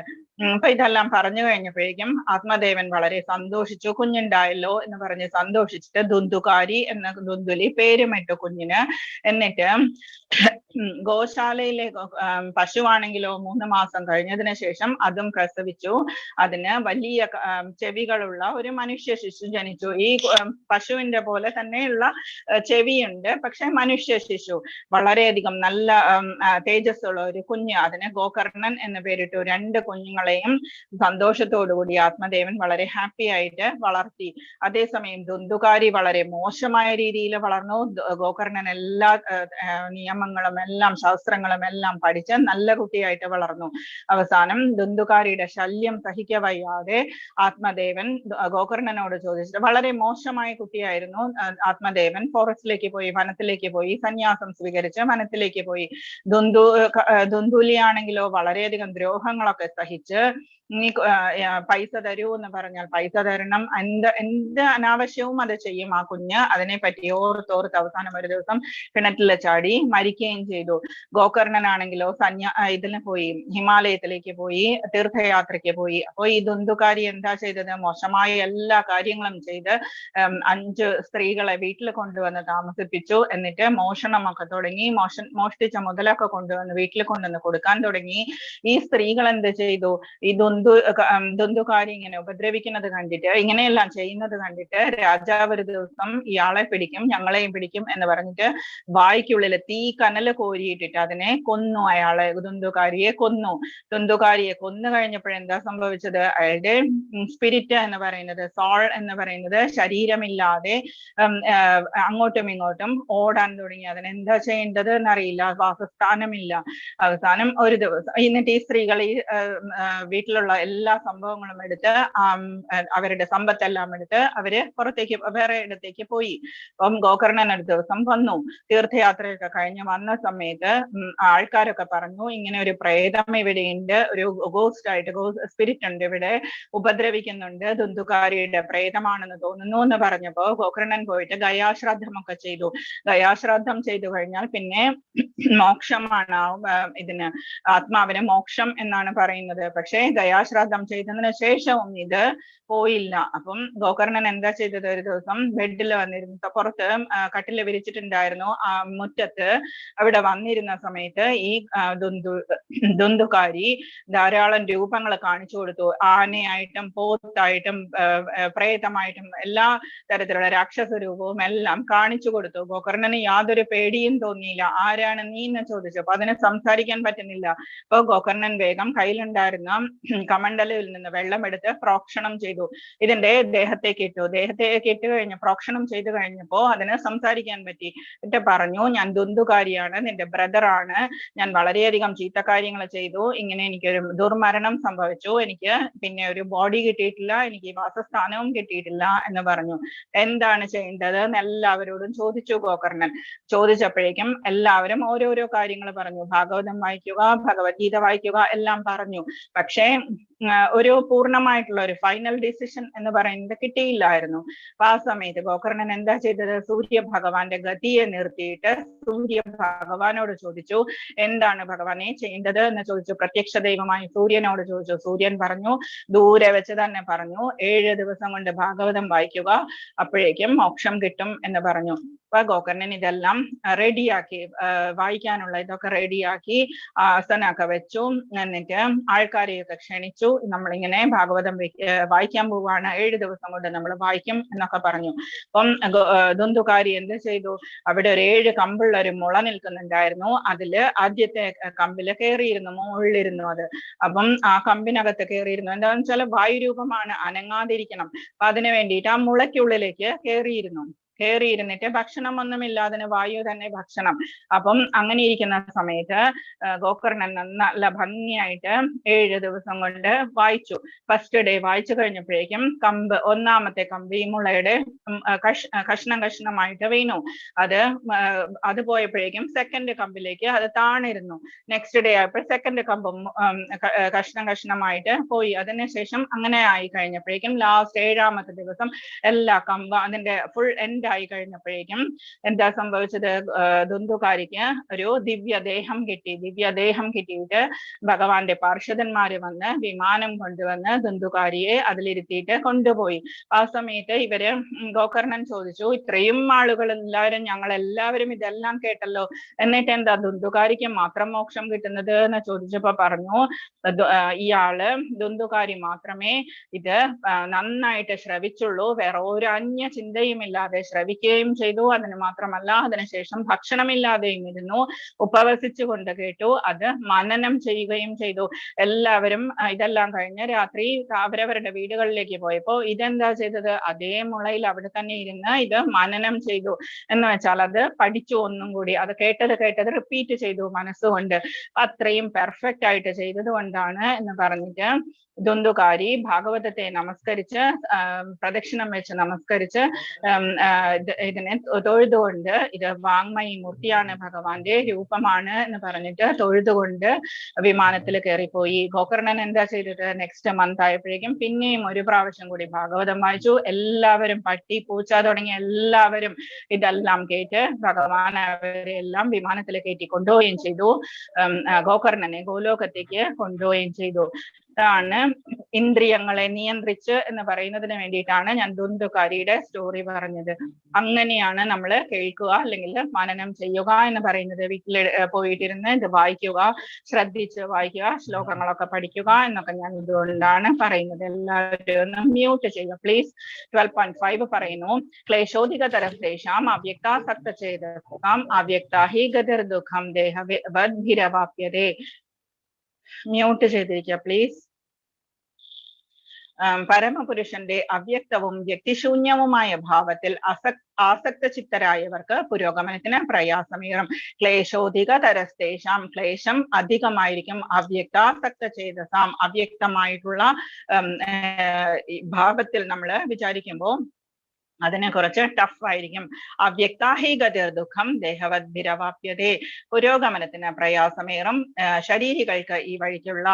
അവ്യക്താഹി ഗതിർ ദുഃഖം, ദുഃഖമാണ്, സദാ ദുഷ്കരമാണ്, കഷ്ടമാണ്.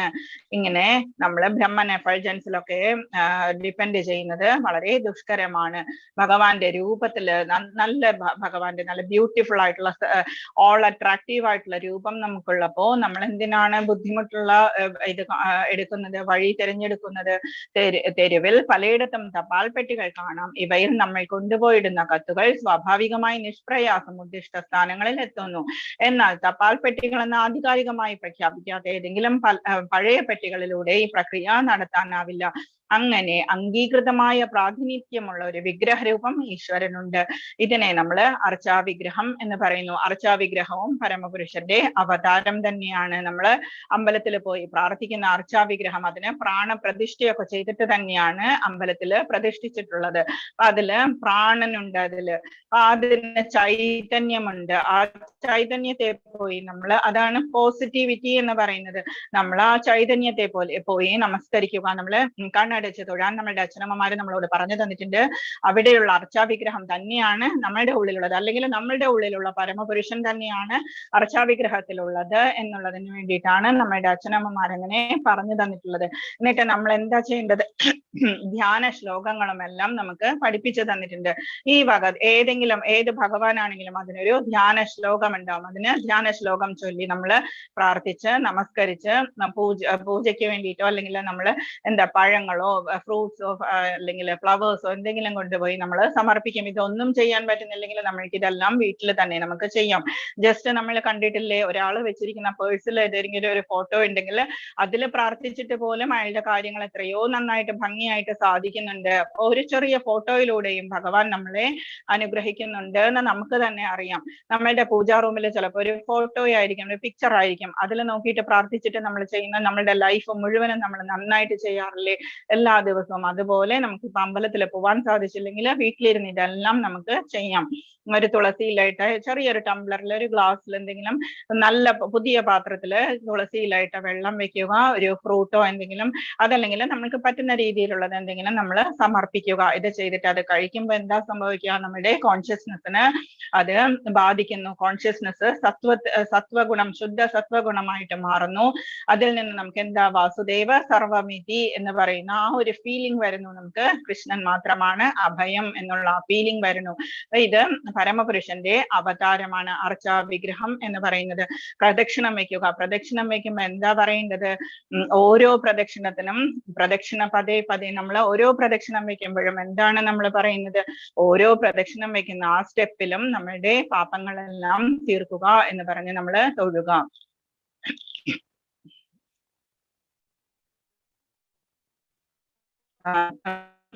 കൊണ്ട് പ്രദക്ഷിണം വയ്ക്കാൻ പോകരുത്.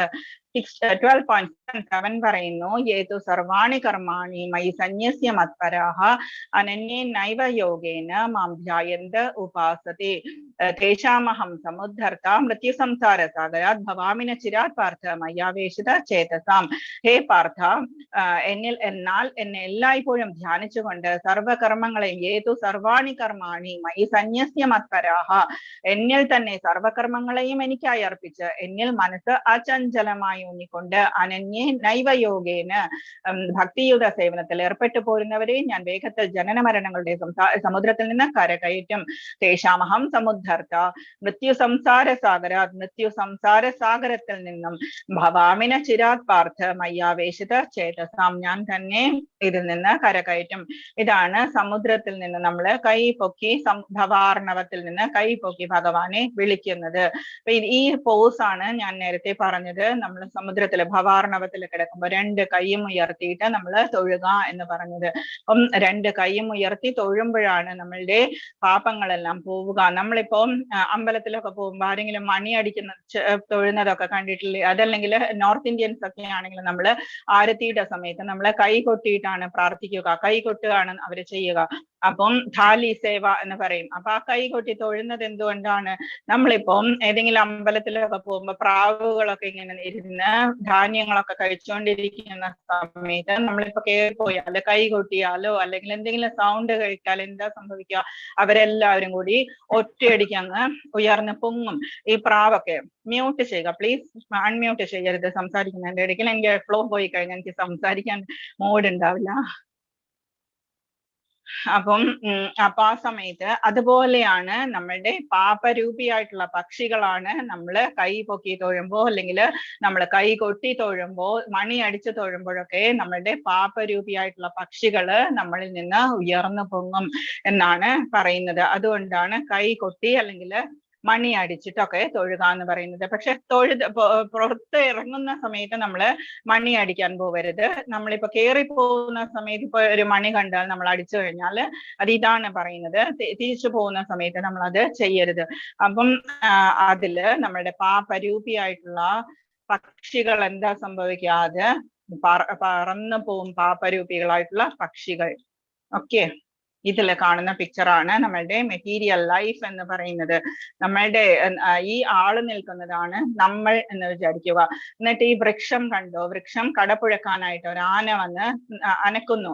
എന്നിട്ട് അയാളുടെ താഴെ ഒരു പോണ്ട് ഉണ്ട്, അതിൽ നിറയെ സർപ്പങ്ങളുണ്ട്. ഇതിന്റെ മുകളില് 2 എലികൾ നിൽക്കുന്നുണ്ട്. ദിവസവും രാത്രിയുമായിട്ടുള്ള എലികളാണ്. 2 കളേഴ്സ് ആണ് അതിന്. മുകളിലൊരു തേനീച്ച കൂടുണ്ട്, അതിൽ നിന്ന് വരുന്ന തേനാണ് അയാള് ആസ്വദിക്കുന്നത്. ജസ്റ്റ് 1 ഡ്രോപ്പ് ആയിട്ട് താഴെ കിട്ടിയിട്ടുണ്ട്.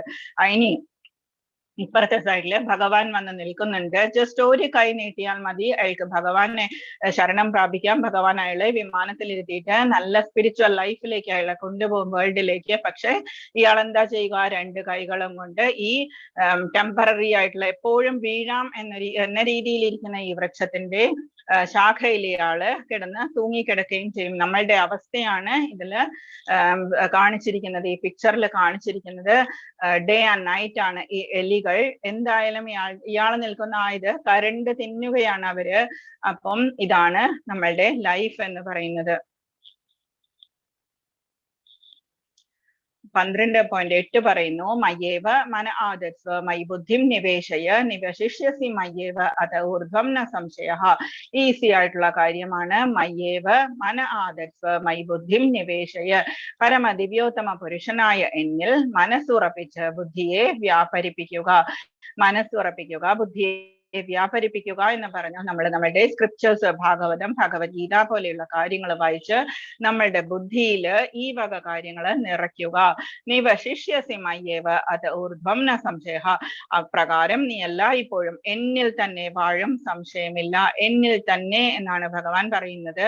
ഭഗവാന്റെ ഉള്ളിൽ നമ്മൾ ഉണ്ടാകും. നമ്മൾ അത്രത്തോളം ഭഗവാന് പ്രിയപ്പെട്ടവരാണ്. ഇനി ഭഗവാൻ പറയാൻ പോകുന്നത് ആരൊക്കെയാണ് എനിക്ക് പ്രിയപ്പെട്ടവർ എന്ന് പറയാൻ പോകുന്നു. അപ്പോ എന്താ ജസ്റ്റ് ഈസി ആയിട്ടുള്ള വഴി ഭഗവാൻ എന്താ പറഞ്ഞത്? ജസ്റ്റ് ഒരു രണ്ടേ കാര്യമേ പറഞ്ഞിട്ടുള്ളൂ. മന ആദർസ്വ മൈ ബുദ്ധിം നിവേശയ. മനസ്സ് എന്നിൽ ഉറപ്പിക്കുക, ബുദ്ധിയെ എന്നിൽ വ്യാപരിപ്പിക്കുക. ഇത് മച്ചിത്ത മദ്ഗത പ്രാണ ബോധയന്ത് പരസ്പരം കഥയന്തശ്ച മാം നിത്യം തുഷ്യന്തിച്ച രമന്തിച്ച. നമ്മൾ ഇതില് ചതുശ്ലോകി ഗീതയിൽ നമ്മൾ പഠിച്ചു. ഭഗവാന്റെ തിരുനാമത്തിനും ഭഗവാനും തമ്മിൽ വ്യത്യാസമില്ല. ഭഗവാന്റെ തിരുനാമം, ഭഗവാൻ, ഭഗവാന്റെ വേർഡ്സ്, ഭഗവാന്റെ പ്രസാദം, ഇത്രയും കാര്യങ്ങൾക്ക് യാതൊരു വ്യത്യാസവുമില്ല. പവർഫുൾ ആണ് അത്. ഹരേ കൃഷ്ണ മഹാമന്ത്രം ഉച്ചരിക്കുമ്പോൾ ഭഗവാൻ കൃഷ്ണനും അദ്ദേഹത്തിന്റെ അന്തരംഗ ശക്തിയും ആ നാവിന്മേൽ നൃത്തമാടുകയാണ്. നമ്മളുടെ നാവില് ഹരേ കൃഷ്ണ മഹാമന്ത്രം ചൊല്ലുമ്പോൾ ഈ ഭഗവാൻ ഇതിൽ വന്ന് ഡാൻസിങ് ആണ്, അന്തരംഗ ശക്തിയുമായിട്ട്. എന്ന് വെച്ചാൽ രാധാറാണിയും കൂടി ബലരാമസ്വാമി എല്ലാവരും കൂടിയിട്ട് നമ്മളുടെ നാവില് ഡാൻസ് ചെയ്യുകയാണ്. നമുക്കറിയാം കാളിയന്റെ പുറത്ത് ചവിട്ടി നൃത്തം ചെയ്ത കൃഷ്ണൻ കാളിയൻ എന്താ ചെയ്തത്? കാളിയന്റെ ഉള്ളിലുള്ള ഫുൾ നെഗറ്റിവിറ്റി എടുത്ത് കളഞ്ഞു, പോയിസൺ എല്ലാം എടുത്തു കളഞ്ഞു. കാളന്തിയിലുണ്ടായിരുന്ന പോയിസൺ എല്ലാം എടുത്തു കളഞ്ഞു. നിർവിഷാഭവത് യമുന നിർവിഷാഭവത് എന്നാ പറഞ്ഞിരിക്കുന്നത്. ഭഗവാൻ അതിലുള്ള എല്ലാ വിഷവും എല്ലാം എടുത്തു കളഞ്ഞു. ആ കാളിയൻ എന്തായി? ക്രോധവും എല്ലാം മാറിയിട്ട് വളരെ സോഫ്റ്റ് ഹാർട്ടഡ് ആയിട്ട് കാളിയൻ ആരെയും ഉപദ്രവിക്കില്ല എന്ന് പ്രോമിസ് ചെയ്ത് കാളിയൻ പോകുന്നു. അപ്പൊ ആ സമയത്ത് അങ്ങനെയാണ് നമ്മളുടെ നാവില് ഡാൻസ് ചെയ്യുമ്പോൾ നമ്മളുടെ ഉള്ളിലുള്ള എല്ലാ നെഗറ്റിവിറ്റിയും ഭഗവാൻ എടുത്ത് കളഞ്ഞ്, എല്ലാ രോഗവും എല്ലാം എടുത്ത് കളഞ്ഞ് നമ്മൾ എന്താ പറ്റുക? നമ്മള് പ്യൂരിഫൈഡ് ആയിട്ട് ഫുള്ള് നമ്മള് അമൃതമായിട്ട് ഭവിക്കുന്നു. നമ്മളുടെ ശരീരവും നമ്മളുടെ ഉള്ളും അമൃതമായിട്ട് ഭവിക്കുന്നു. എന്നിട്ട് അതാണ് നമ്മള് ഭഗവാനോട് ചോദിക്കേണ്ടത്. നമ്മളുടെ ഉള്ളില് എന്റെ നാവിൽ വന്ന് വിളങ്ങി എന്റെയും ഉള്ളിലുള്ള എല്ലാ നെഗറ്റിവിറ്റിയും എടുത്ത് കളയൂ ഭഗവാനെ. എന്റെ രോഗങ്ങളെല്ലാം നശിപ്പിച്ചിട്ട് എനിക്ക് ഭഗവാന്റെ സർവീസ് ചെയ്യാനുള്ള ഭാഗ്യമുണ്ടാവട്ടെ, ആരോഗ്യമുണ്ടാവട്ടെ എന്ന് നമ്മൾ പ്രാർത്ഥിക്കുക. ഓക്കെ, ഭഗവാൻ ഡാൻസ് ചെയ്യുകയാണ് നമ്മളുടെ നാവില് വന്നിട്ട്.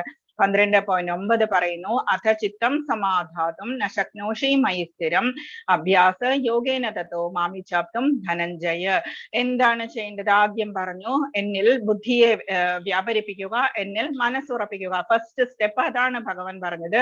ഇപ്പൊ നെക്സ്റ്റ് സെക്കൻഡ് ആണ് പറയുന്നത്. എന്നിൽ മനസ്സ് ഉറപ്പിച്ചു നിർത്താൻ നിനക്ക് കഴിയുന്നില്ലെങ്കിൽ ഭക്തിയോഗത്തിന്റെ നിബന്ധനകൾ അനുഷ്ഠിച്ചുകൊണ്ട് എന്നെ പ്രാപിക്കാനുള്ള ആഗ്രഹം വളർത്തുക. എന്ന് വെച്ചാൽ ടെമ്പിൾ വർഷിപ്പ് അല്ലെങ്കിൽ ഡെയിറ്റി വർഷിപ്പ് ആണ് ഇതിൽ പറയുന്നത്. ഭഗവാൻ എന്നില് മനസ്സുറപ്പിക്കാൻ നിനക്ക് രൂപമൊന്നുമില്ലാതെ നമ്മൾ ഒരിടത്ത് ഇരുന്ന് നമ്മൾ ഭഗവാനെ ധ്യാനിച്ച് ജപിക്കുക എന്ന് പറയുന്നത് ചെയ്യാൻ നിനക്ക് പറ്റുന്നില്ലെങ്കിൽ എന്ത് ചെയ്യണം? ഡെയിറ്റി വർഷിപ്പ് ചെയ്യുക. ഭഗവാന്റെ ഭക്തിയോഗത്തിന്റെ നിബന്ധന എന്ന് പറയുന്നത് രാവിലെ കുളിക്കുക, ഭഗവാനെ സ്മരിക്കുക, അമ്പലത്തിൽ പോയി തൊഴുക, ഇങ്ങനെയുള്ള കാര്യങ്ങൾ. അപ്പം അതൊക്കെയാണ് ഭഗവാൻ പറയുന്നത്. ഭക്തിയോഗത്തിന്റെ നിബന്ധനകൾ അനുഷ്ഠിക്കുക എന്ന് പറഞ്ഞത്. നെക്സ്റ്റ് 2 കാര്യങ്ങൾ പറഞ്ഞു. ഇനി ഇതും സംഭവിക്കുന്നില്ലെങ്കിൽ, നിന്നെ കൊണ്ട് പറ്റണില്ലെങ്കിൽ 12.10 പറയുന്നു, അഭ്യാസേഭ്യ സമർത്ഥോസി മത്കർമ്മ പരമോ ഭവ മദർത്ഥം അപി കർമാണി കുർവൻ സിദ്ധിം അവാപ്സ്യസി. ഇതും നിനക്ക് പറ്റുന്നില്ലെങ്കിൽ എനിക്ക് വേണ്ടി പ്രവർത്തിക്കുക എന്ന് പറയുന്നു. ഇപ്പൊ നമ്മൾ പോയി അമ്പലത്തിൽ അടിച്ചു വാരുകയോ പാത്രം കഴുകുകയോ, നമ്മൾ സാധാരണ പോകുന്ന അമ്പലങ്ങളിലൊന്നും നമുക്കിത് ചെയ്യാൻ പറ്റില്ല. പക്ഷെ ഇസ്കോൺ ടെമ്പിൾസിൽ പോയാൽ നമ്മൾക്ക് ഇതൊക്കെ നമുക്ക് ചെയ്യാം.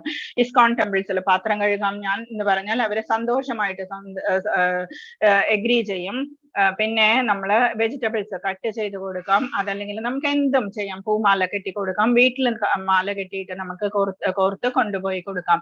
എനിക്കായി പ്രവർത്തിക്കുന്നത് കൊണ്ട് തന്നെ നീ പരിപൂർണതയിലെത്തും. ഇപ്പൊ പെയിന്റിംഗ് ആണ് അറിയാവുന്നത് എന്നുണ്ടെങ്കിൽ ഭഗവാന്റെ അവിടെ പോയിട്ട് ഏതെങ്കിലും പെയിന്റിങ് വരച്ചു കൊടുക്കാം. അതല്ലെങ്കിൽ അങ്ങനെ എന്ത് വേണമെങ്കിലും ചെയ്യാം. ഇതിൽ കാണുന്നത് ഫോർഡ് കമ്പനിയുടെ ഉടമസ്ഥനാണ്. അമേരിക്കയിലുള്ള ഫോർഡ് കമ്പനി എനിക്ക് അറിയില്ല അമേരിക്ക ആണോന്നൊന്നും, ഞാൻ അത്രയും ഡീപ്പായിട്ട് ഇതിൽ ശ്രദ്ധിച്ചിട്ടില്ല.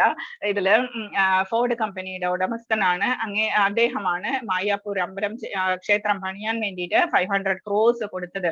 അപ്പം ഇതുപോലെയുള്ള കാര്യങ്ങൾ നമുക്ക് ചെയ്യാം. സമ്പന്നനായ ഒരാൾക്ക് കൃഷ്ണാവബോധം പ്രചരിപ്പിക്കാനായി ഒരു ഓഫീസോ ക്ഷേത്രമോ ഉണ്ടാക്കുന്നതിന് സഹായിക്കാം, പുസ്തകങ്ങൾ പ്രസിദ്ധീകരിക്കാം, എന്ത് വേണമെങ്കിലും നമുക്ക് ചെയ്യാം. 1% നമ്മളുടെ സമ്പത്ത് എന്ന് പറയുന്നത് അമ്പലങ്ങൾക്കായിട്ട് നമ്മൾ വെക്കേണ്ടതാണ്. ജസ്റ്റ് 1% എങ്കിലും. എന്നിട്ട് ഈ സ്വമനസാലയുള്ള സേവനം ഈശ്വര പ്രേമത്തിന്റെ സമുന്നതയിലെത്താനും പരിപൂർണത നേടാനും സഹായകമാകും. ഇത് ഇസ്കോൺ ടെമ്പിളിന്റെ ചെറിയ ചെറിയ സർവീസ് ആണ്, സേവ എന്ന് പറയും. ഇഷ്ടമുള്ളവർക്ക് ചെയ്യാം. ഇത് ടെമ്പിൾ സൈറ്റില് ഉണ്ട്. 12.11 പറയുന്നു, അഥൈത് ദപ്യശക്തോസി കർത്തും അദ്യോഗം ആശ്രിതഃ സർവകർമ്മ ഫലത്യാഗം തതകുരു യഥാത്മവാൻ. എന്നെ കുറിച്ചുള്ള ഇതും നിനക്ക് ചെയ്യാൻ പറ്റുന്നില്ലെങ്കിൽ സർവകർമ്മഫലങ്ങളെയും ത്യജിച്ച് ആത്മസ്ഥിതനായി തീരാൻ ശ്രമിക്കുക. ഇതും നിന്നെ കൊണ്ട് പറ്റുന്നില്ല എന്നുണ്ടെങ്കിൽ എന്താ ചെയ്യേണ്ടത്? ജസ്റ്റ് ഭഗവാനെ സറണ്ടർ ചെയ്യുക. എന്നെ കൊണ്ട് ഒന്നും സാധിക്കുന്നില്ല ഭഗവാനെ എന്ന് പറഞ്ഞ് ജസ്റ്റ് സറണ്ടർ ചെയ്യുക. നമ്മളിപ്പോ 4 steps പറഞ്ഞു കഴിഞ്ഞു. 4 steps ബൈഹാർട്ട് ആയിട്ടുണ്ടാവും എന്ന് വിചാരിക്കുന്നു. അല്ലെങ്കിൽ ബൈഹാർട്ട് ആയിട്ടില്ലെങ്കിലും കുഴപ്പമൊന്നുമില്ല, ജസ്റ്റ് വായിക്കുമ്പോൾ മനസ്സിലാവും. ജസ്റ്റ് മനസ്സിലാക്കുക. എന്നിട്ട് പിന്നെ ഇരുന്ന് സമാധാനമായി വായിച്ചു നോക്കുക മനസ്സിലാവുന്നുണ്ടോ എന്നുള്ളത്. 12.12 പറയുന്നു, ശ്രേയോഹി ജ്ഞാനം അഭ്യാസാത് ജ്ഞാനാധ്യാനം വിശിഷ്യത്തെ ധ്യാനാത് കർമ്മ ത്യാഗാചാന്തിരൻ അന്തരം. നിനക്ക് ഇതും സാധിക്കുന്നില്ല, ജസ്റ്റ് സറണ്ടർ ചെയ്യാനും സാധിക്കുന്നില്ലെങ്കിൽ വേറെന്താ ചെയ്യുക? ജ്ഞാനാർജനത്തിന് ശ്രമിക്കുക. എന്ന് വെച്ചാൽ ബുക്സ് ഒക്കെ വായിക്കുക. ജ്ഞാനത്തെക്കാൾ ശ്രേഷ്ഠമാണ് ധ്യാനം, അതിനേക്കാൾ ശ്രേഷ്ഠമാണ് കർമ്മഫലങ്ങളെ ത്യജിക്കൽ. എന്തെന്നാൽ ത്യാഗത്താൽ നമുക്ക് മനഃശാന്തി ലഭിക്കും. എല്ലാം ഭഗവാന്റെ ഇച്ഛയാണ്. ഞാൻ തോറ്റതാണെങ്കിലും ഭഗവാന്റെ ഇച്ഛ, ജയിക്കുന്നതും ഭഗവാന്റെ ഇച്ഛ എന്ന് വിചാരിക്കുമ്പോൾ നമുക്ക് ടെൻഷൻ ഉണ്ടാവില്ല, വറീസ് ഉണ്ടാവില്ല. ഇതാണ് നമ്മള് ത്യാഗം എന്ന് പറയുന്ന ഇത്. ലാസ്റ്റ് ഭഗവാൻ പറഞ്ഞിരിക്കുന്നു, ജ്ഞാനം ആർജിക്കുക, അതല്ലെങ്കിൽ ധ്യാനം ചെയ്യുക, അതുമല്ലെങ്കിൽ കർമ്മഫലങ്ങളെ ത്യജിക്കുക എന്ന് പറയുന്നു. ഇതിൽ കാണുന്ന പിക്ചറിൽ കാണുന്നതൊക്കെ നമ്മൾ ഡിസ്കസ് ചെയ്തിട്ടുണ്ട്. ധ്യാനം എന്ന് പറയുന്നത് ഹിരണ്യകശിപുവിന്റെ പോലെയുള്ള ധ്യാനം. ലാസ്റ്റ് കാണുന്ന പിക്ചറിൽ നമ്മൾക്കറിയാം, ഫ്രൂട്ട്സ് വിൽക്കാൻ വന്ന സ്ത്രീയുടെ സ്റ്റോറി നമ്മൾ കഴിഞ്ഞ ദിവസം കണ്ടു. അവരെന്താ ചെയ്തത്? അവരുടെ കൊട്ടയിൽ കിടന്നിരുന്ന മാണിക്യവും മരതകവും എല്ലാം അവര് യമുനയില് കളഞ്ഞു. അവരെന്നിട്ട് പറഞ്ഞു, എനിക്ക് അതിനേക്കാളും വലിയ രത്നമാണ് എനിക്ക് കിട്ടിയിട്ടുള്ളത് എന്ന് പറഞ്ഞു. എന്ന് വെച്ചാൽ കൃഷ്ണ ദർശനമാണ് അവർക്ക് കിട്ടിയത്. കൃഷ്ണൻ വന്നിട്ട് അവരുടെ മടിയിലിരുന്നു. ആ കൃഷ്ണനെ തൊട്ടുകൊണ്ട് ഫ്രൂട്ട്സ് എല്ലാം കൊടുത്തു എന്നുള്ള ആ ഒരു സന്തോഷം കൊണ്ട് അവരുടെ മനസ്സ് നിറഞ്ഞിട്ട് അവർ ഈ കൊട്ടയിലുണ്ടായിരുന്ന കംപ്ലീറ്റ് നവരത്നങ്ങളും എടുത്ത് യമുനാ നദിയില് എറിഞ്ഞു കളഞ്ഞു. ഇതാണ് ത്യാഗം എന്ന് പറയുന്നത്. ഇതിൽ കാണുന്നത് നമുക്കറിയാം, കുചേലന്റെ സ്റ്റോറി, സുദാമാവിന്റെ സ്റ്റോറി നമുക്കറിയാം. ഭഗവാന് ഒരു അവിൽപ്പൊതി കൊടുത്തപ്പോഴേക്കും എന്താ സംഭവിച്ചത്? സമ്പത്തും എല്ലാം ധാരാളമായിട്ടുണ്ടായി. ഭഗവാൻ പറഞ്ഞത് കൂടിയില്ല, കൊടുക്കുന്നു എന്ന് ഭഗവാൻ പറഞ്ഞതേയില്ല.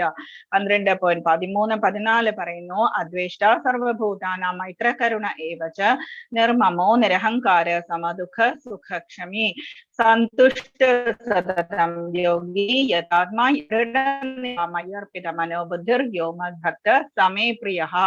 എനിക്ക് ഏറ്റവും പ്രിയങ്കരനായിട്ടുള്ള ഭക്തൻ എങ്ങനെയുള്ളതാണ്? അദ്വേഷ്ട സർവഭൂതാനാം, ഒരു ആളോടും മത്സരം കൂടാതെ, സർവഭൂതാനാം മൈത്ര കരുണ ഏവച്ച്, എല്ലാ ജീവജാലങ്ങളോടും മൈത്രിയും കരുണയും ഉണ്ടാവുക.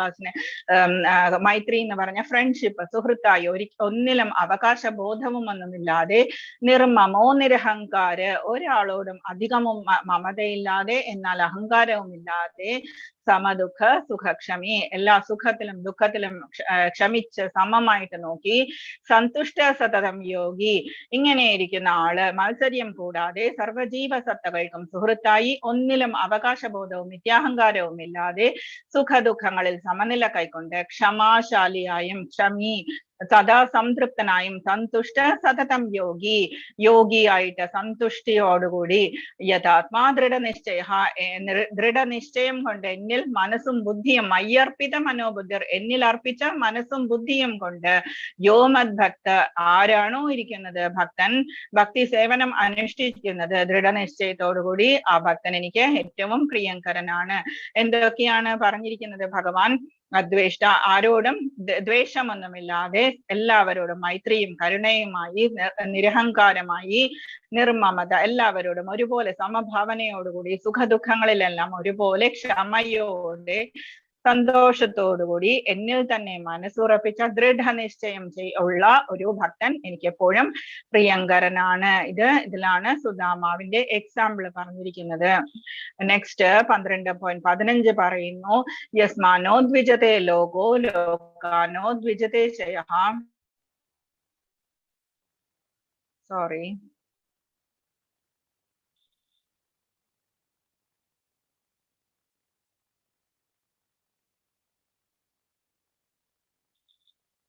യസ്മാനോ ദ്വിജതേ ലോകോ ലോകാനോ ദ്വിജതേ ചയഃ ഹർഷാമർഷഭയോദ്വേഗൈർ മുക്തോ യസ ചമേ പ്രിയഃ.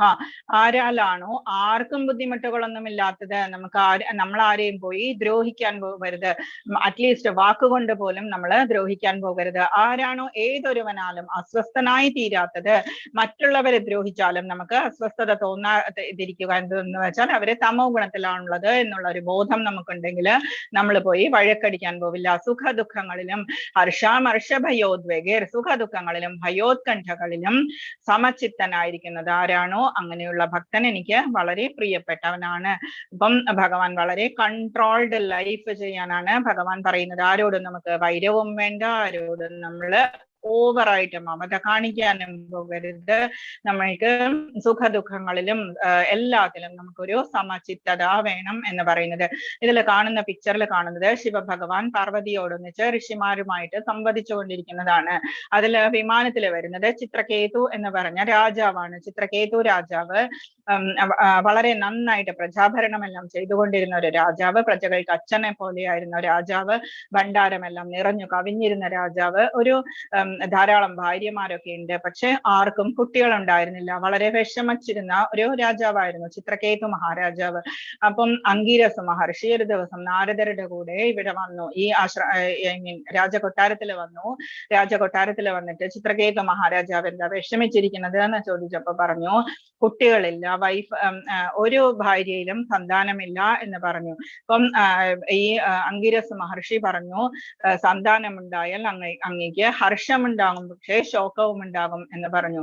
സാരമില്ല, എനിക്കൊരു കുഞ്ഞ് അത്യാവശ്യമാണ്, എനിക്ക് അതില്ലാതെ പറ്റില്ല എന്ന് പറഞ്ഞപ്പോഴേക്കും അംഗീരസ മഹർഷി ഹർഷശോകൻ എന്ന് പറഞ്ഞ ഒരു സന്താനം ഉണ്ടാകും എന്ന് അനുഗ്രഹിച്ചുകൊണ്ട് പോയി.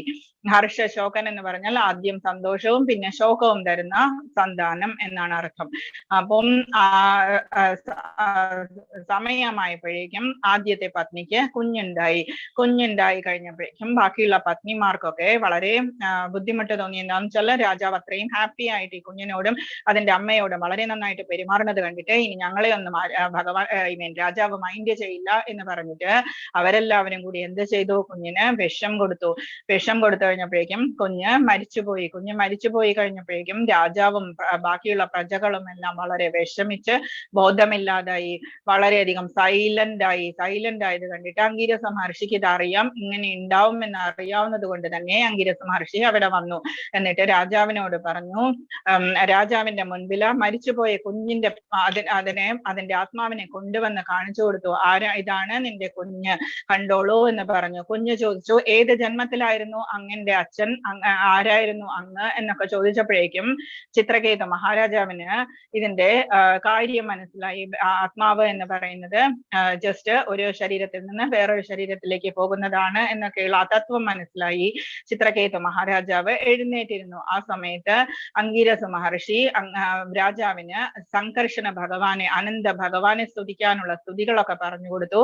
11 ദിവസത്തിനുള്ളിൽ നിനക്ക് അനന്ത ഭഗവാന്റെ ദർശനം ലഭിക്കും എന്ന് പറഞ്ഞ് അനുഗ്രഹിച്ചിട്ട് പോയി. ഈ രാജാവ് 11 ദിവസം വളരെ ഭംഗിയോടുകൂടി പറഞ്ഞു തന്നിരുന്ന മന്ത്രം ജപിച്ച് അനന്ത ഭഗവാനെ കണ്ടു, സ്തുതിച്ചു. എന്നിട്ട് അനന്ത ഭഗവാൻ ആ രാജാവിന് വളരെയധികം സിദ്ധികളൊക്കെ കൊടുത്തു. അങ്ങനെ ഈ രാജാവ് വിമാനത്തിൽ നിന്ന് എല്ലായിടത്തും പോയിക്കൊണ്ടിരുന്ന സമയത്ത് ഒരു ദിവസം എന്താ സംഭവിച്ചത്, മഹാദേവന്റെ ശിവന്റെ കൈലാസത്തിന്റെ അതിലൂടെ പോകുന്ന സമയത്ത് പാർവതി ദേവി മടിയിലിരിക്കുന്നത് കണ്ടിട്ട് ചിത്രകേതു മഹാരാജാവ് പതുക്കെ പരിഹസിച്ചു. പരിഹസിച്ചു. ഋഷിമാരുടെ മുൻപിലാണോ സ്ത്രീയെ മടിയിലിരുത്തേണ്ടത് എന്ന് ചോദിച്ചു. പാർവതി ദേവിക്ക് ദേഷ്യം വന്നു. എന്നിട്ട് ചോദിച്ചു, നീയാണോ ഞങ്ങളെല്ലാം ഭരിക്കാൻ വരുന്ന പ്രഭു എന്നൊക്കെ ചോദിച്ചിട്ട് ശാപം കൊടുത്തു. അസുരനായി മാറട്ടെ എന്ന് പറഞ്ഞ് ശാപം കൊടുത്തു. അങ്ങനെ മഹാദേവൻ പറഞ്ഞു, വിഷ്ണു ഭക്തനാണ്, ശപിക്കരുതായിരുന്നു എന്ന് പറഞ്ഞു.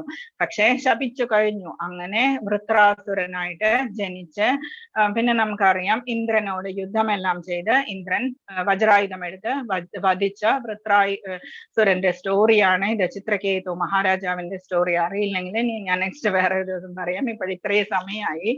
അനപേക്ഷ ശുചിർദക്ഷ ഉദാസീനോ ഗതവ്യത സർവാരംഭ പരിത്യാഗി യോമഭക്ത സമേ പ്രിയ. ഇനി ആരാണ് എനിക്ക് ഏറ്റവും ഇഷ്ടം? സാധാരണ കർമ്മക്രമങ്ങളെ ഒന്നിനെയും ആശ്രയിക്കാത്തവനും വിശുദ്ധനും നിപുണനും ഉത്കണ്ഠ വ്യഥ എന്നിവയില്ലാത്തവനും ഫലമുദ്ദേശിച്ച് പ്രവർത്തിക്കാത്തവനുമായ എന്റെ ഭക്തൻ എനിക്ക് എപ്പോഴും പ്രിയപ്പെട്ടവനാണ്.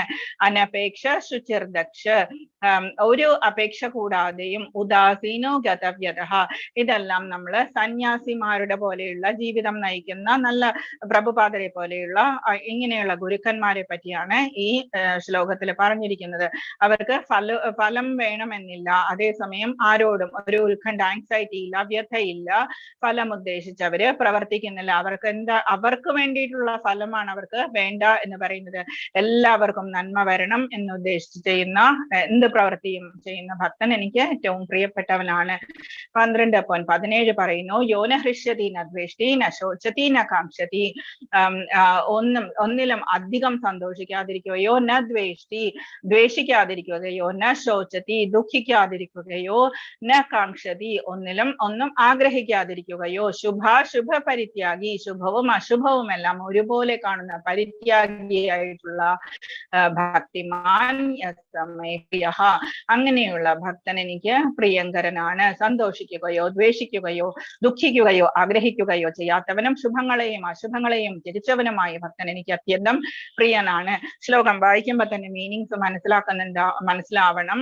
യോന ഹൃഷ്യതി ന ദ്വേഷ്ടി, ഹൃഷ്യതി അധികം സന്തോഷിക്കുകയോ, ദ്വേഷ്ടി ദ്വേഷിക്കുകയോ, ന ശോചതി വിഷമിക്കുകയോ, ന കാംക്ഷതി ആഗ്രഹിക്കുകയോ, ശുഭാശുഭ പരിത്യാഗി ശുഭവും അശുഭവുമെല്ലാം ഒരുപോലെ കണ്ട് ത്യജിക്കുന്ന ഭക്തിമാൻ യമേ പ്രിയ. ഇങ്ങനെയുള്ള ഭക്തൻ എനിക്ക് പ്രിയങ്കരനാണ്. ഓക്കെ.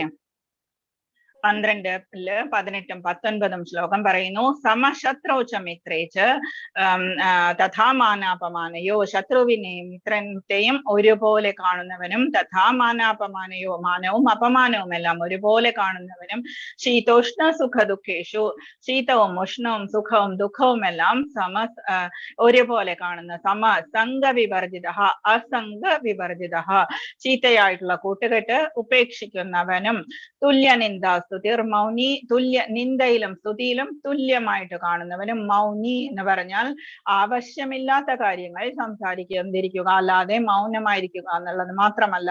സന്തുഷ്ടോ ഏനക്കേന ചിത്ത്, എങ്ങനെ അസത്സംഗത്തിൽ നിന്ന് എല്ലായ്പ്പോഴും മുക്തനും മൗനിയും ജ്ഞാനത്തിൽ ഉറച്ചവനും സദാ സംതൃപ്തനുമായി. അനികേത സ്ഥിരമതിർ ഭക്തിമാൻമേ പ്രിയോ നരഹ, ഗാർഹിക ബോധം ഉപേക്ഷിച്ച് എന്ന് വെച്ചാൽ എല്ലാത്തിലും ആസക്തിയില്ലാതെ അറ്റാച്ച്മെന്റ് ഇല്ലാതെ എഫക്ഷനോടുകൂടി ഭംഗിയായിട്ട് ഭക്തിയുത സേവനത്തിൽ ഏർപ്പെട്ടിരിക്കുന്ന ഭക്തൻ എനിക്ക് ഏറ്റവും പ്രിയപ്പെട്ടവനാണ്. അപ്പം ഇതില് മീനിങ്സ് മനസ്സിലായില്ലേ? ഈ ശ്ലോകത്തിന്റെ ഇതില് കാണിച്ചിരിക്കുന്ന പിക്ചറിൽ കാണുന്നത് നമ്മള് അംബരീഷ മഹാരാജാവാണ്. നവദ ഭക്തിയിലെ 9 കാര്യങ്ങളും വളരെ ഭംഗിയായിട്ട് ചെയ്തിരുന്ന അംബരീഷ മഹാരാജാവ്, ഏകാദശി വ്രതമെല്ലാം വളരെ ഭംഗിയായിട്ട് നോറ്റുകൊണ്ടിരുന്ന മഹാരാജാവ്, പ്രജകൾക്ക് പിതാവിനെ പോലെ നന്നായിട്ട് ഭണ്ഡാരമെല്ലാം നിറഞ്ഞ ഈ നമ്മൾ ചിത്രകേതു മഹാരാജാവിനെ പോലെ പറഞ്ഞതുപോലെ തന്നെ ഉള്ള വൃന്ദാവനത്തിലായിരുന്നു. ഹരേ കൃഷ്ണ.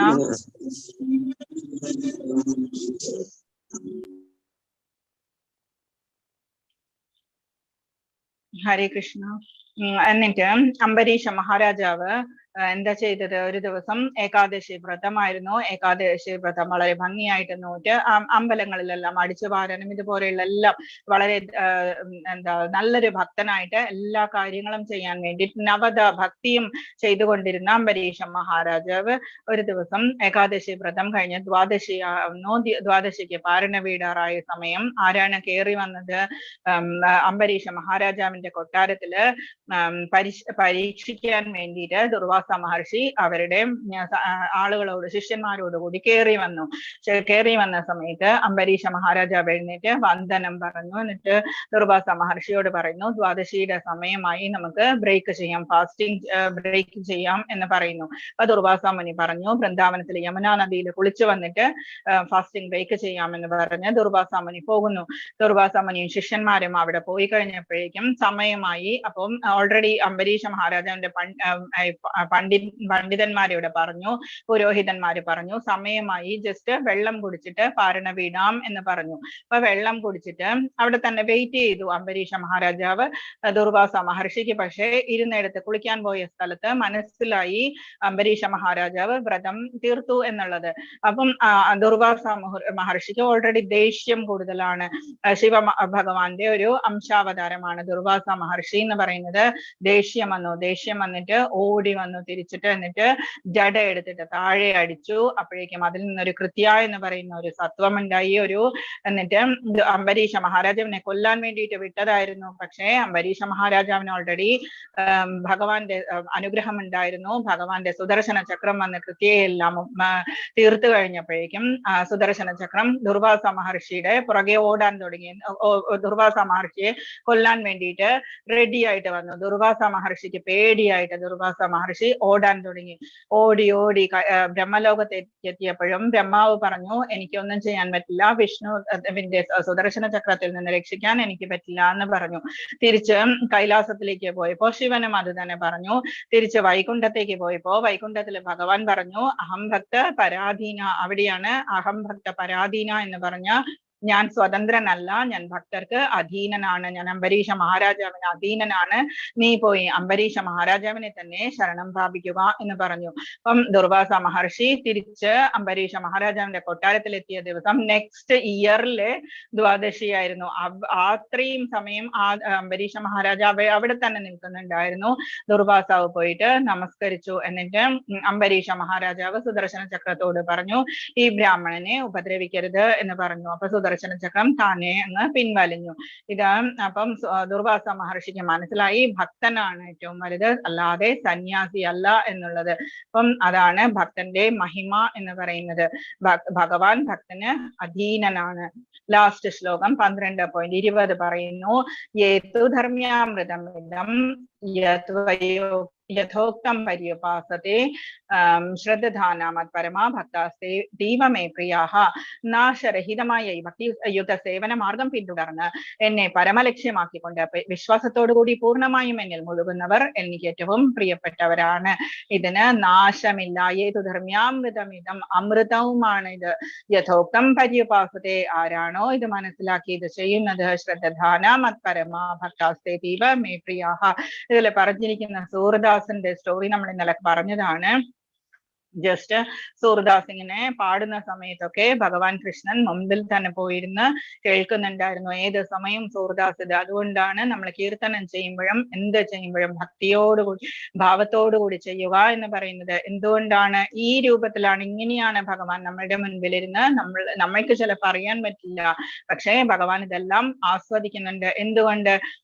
ഭോക്താരം യജ്ഞ തപസ്സാം, നമ്മൾ ചെയ്യുന്ന യജ്ഞവും തപസ്സും എല്ലാം എന്താണ്, ആരാണ് ആസ്വദിക്കുന്നത്? നമ്മളുടെ ഉള്ളിലിരുന്നിട്ട് നമ്മളുടെ പരമാത്മാവാണ് ആസ്വദിക്കുന്നത്.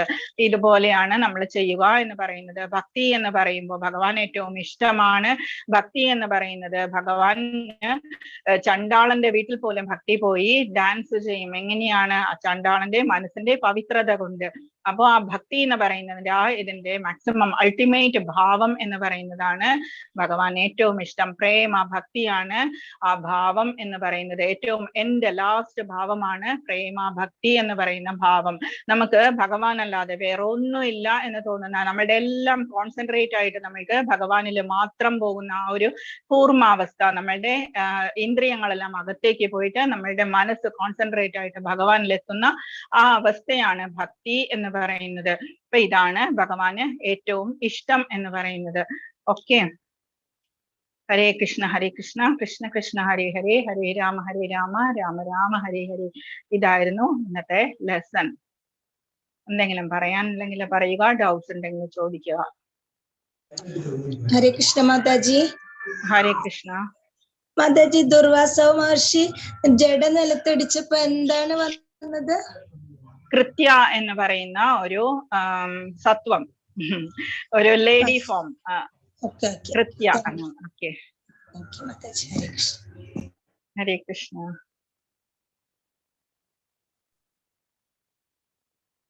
ഓക്കെ, ഇനി എന്തെങ്കിലും ചോദിക്കാനുണ്ടോ? ഹരേ കൃഷ്ണ മാതാജി. ആ ഹലോ. മാതാജി, മാതാജി പറഞ്ഞല്ലോ നമ്മള് ക്ഷേത്രത്തിൽ കയറുമ്പോ മണി അടിക്കാൻ പാടുള്ളൂ, നമ്മള് ഇറങ്ങുമ്പോ മണി അടിക്കരുതെന്ന്. അപ്പൊ ആ കയറുമ്പോ നമ്മള് മണി അടിക്കുമ്പോ നമ്മുടെ ഉള്ളിലുള്ള പാപങ്ങൾ മുഴുവൻ നമ്മളെ ശരീരത്തിന്ന് വിട്ടുപോകുന്നാണോ ഉദ്ദേശിക്കുന്നത്? ആ മണി അതെ, നമ്മളെ മണി അടിക്കുമ്പോ അല്ലെങ്കിൽ നമ്മള് ക്ലാപ്പ് ചെയ്ത് തൊഴുമ്പോ, നമ്മള് ക്ലാപ്പ് ചെയ്യുക എന്ന് പറയുന്നത് നമ്മള് കേരളത്തിലൊന്നും നമ്മള് ക്ലാപ്പ് ചെയ്യാറില്ല, നമ്മള് ജസ്റ്റ് തൊഴുതുകൊണ്ട് നിൽക്കാറാണ് ആരതിയുടെ സമയത്ത്. അതേസമയം നോർത്ത് ഇന്ത്യയിലെ ക്ഷേത്രങ്ങളിലൊക്കെ പോയി നോക്കൂ, അവരെ ക്ലാപ്പ് ചെയ്തിട്ടാണ് അവര് ആരതി തൊഴുക. അപ്പം അത് അങ്ങനെയൊക്കെ ചെയ്യുമ്പോ, അപ്പൊ നമ്മൾക്ക് ഇവിടെ സൗത്ത് ഇന്ത്യയിൽ അതിനുള്ള സൗകര്യം ഒന്നും ഇല്ലാത്തത് കൊണ്ടാണ് ഞാൻ മണി അടിക്കുന്നതിന്റെ എക്സാമ്പിൾ പറഞ്ഞത്. അപ്പൊ എന്താ സംഭവിക്കാന്ന് വെച്ചാല് ആ സമയത്ത് നമ്മളുടെ ഉള്ളിലുള്ള പക്ഷികൾ ഉണ്ടല്ലോ, പാപമാകുന്ന പക്ഷികൾ എഴുന്നേറ്റ് ഓടും. നമ്മള് ഇപ്പൊ അരിയൊക്കെ ഇട്ട് കൊടുക്കുമ്പോ നമുക്കറിയാം, ജസ്റ്റ് ഒരു സൗണ്ട് ഉണ്ടാക്കിയാൽ അവരെല്ലാം ഒറ്റയടിക്ക് പറന്നു പോവില്ലേ? ആ ഒരു ഫോമില് ഈ പാപമാകുന്ന പക്ഷികളൊക്കെ എഴുന്നേറ്റ് അങ്ങ് ഓടും. അതിനു വേണ്ടിയിട്ട് പറക്കും. അതിനു വേണ്ടിയിട്ടാണ് ഞാൻ അത് പറഞ്ഞത്. റിട്ടേൺ പോകുമ്പോൾ നമ്മൾ അത് ചെയ്യരുത്. എന്താന്ന് വെച്ചാല് നമ്മൾ ഓൾറെഡി നമ്മൾ പറയാനുള്ളതൊക്കെ ഭഗവാനോട് പറഞ്ഞു കഴിഞ്ഞു. ശാന്തമായ മനസ്സോടുകൂടി വേണം നമ്മൾ തിരിച്ചു പോകാൻ. ആ സമയത്ത് നമ്മൾ മണിയടിച്ച് ഒരു ഉപദ്രവം ഉണ്ടാക്കരുത്. ഭഗവാനാണെങ്കിലും അടുത്തുള്ളവർക്കാണെങ്കിലും ആർക്കും ഒരു ഉപദ്രവം ഉണ്ടാക്കാതെ നമ്മൾ പതുക്കെ സാവധാനം നമസ്കരിച്ച് യാനി കാണിച്ച പാപ്പാനി യാനി കാണിച്ച പാപ്പാനി, എന്താണ്, എനിക്ക് ആ ശ്ലോകം ഇപ്പൊ വരുന്നില്ല, ഞാനത് എഴുതി തന്നേക്കാം, ഇട്ട് തന്നേക്കാം. ഇതില് പ്രദക്ഷിണ പതേ പതേ എന്ന് പറയുന്നത്, എനിക്ക് സുഖമില്ലാത്തതുകൊണ്ട് മനസ്സൊരു എന്താ പറയാ, 2 ദിവസമാണ് എനിക്ക് നല്ല സുഖമില്ല, അപ്പൊ മനസ്സിൽ ചില കാര്യങ്ങളൊന്നും വരുന്നില്ല. കുറച്ച് ഇഷ്യൂസ് ഉണ്ട്, ഫിസിക്കൽ ഇഷ്യൂസ് ഉണ്ട്. അപ്പം അത്ര ഫാസ്റ്റ് അല്ല, അതുകൊണ്ടാണ് 2 ദിവസമായിട്ട്. അതാണ് പ്രോബ്ലം. മാതാജി പറയൂ.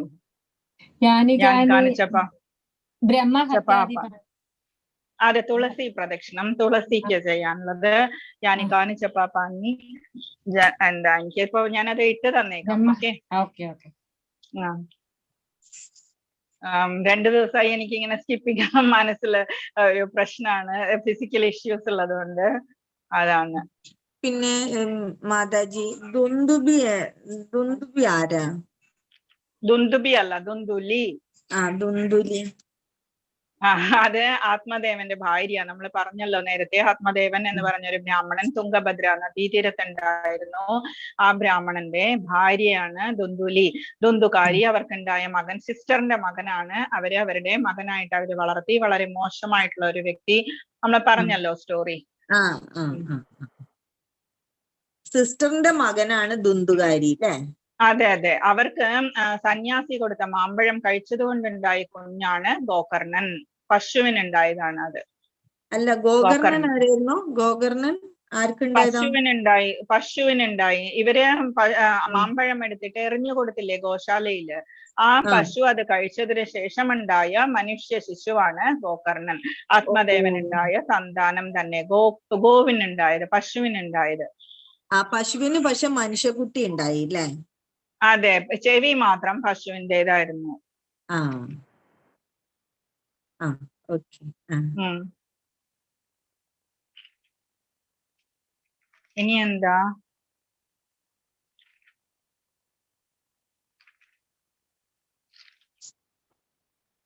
ഹരേ കൃഷ്ണ,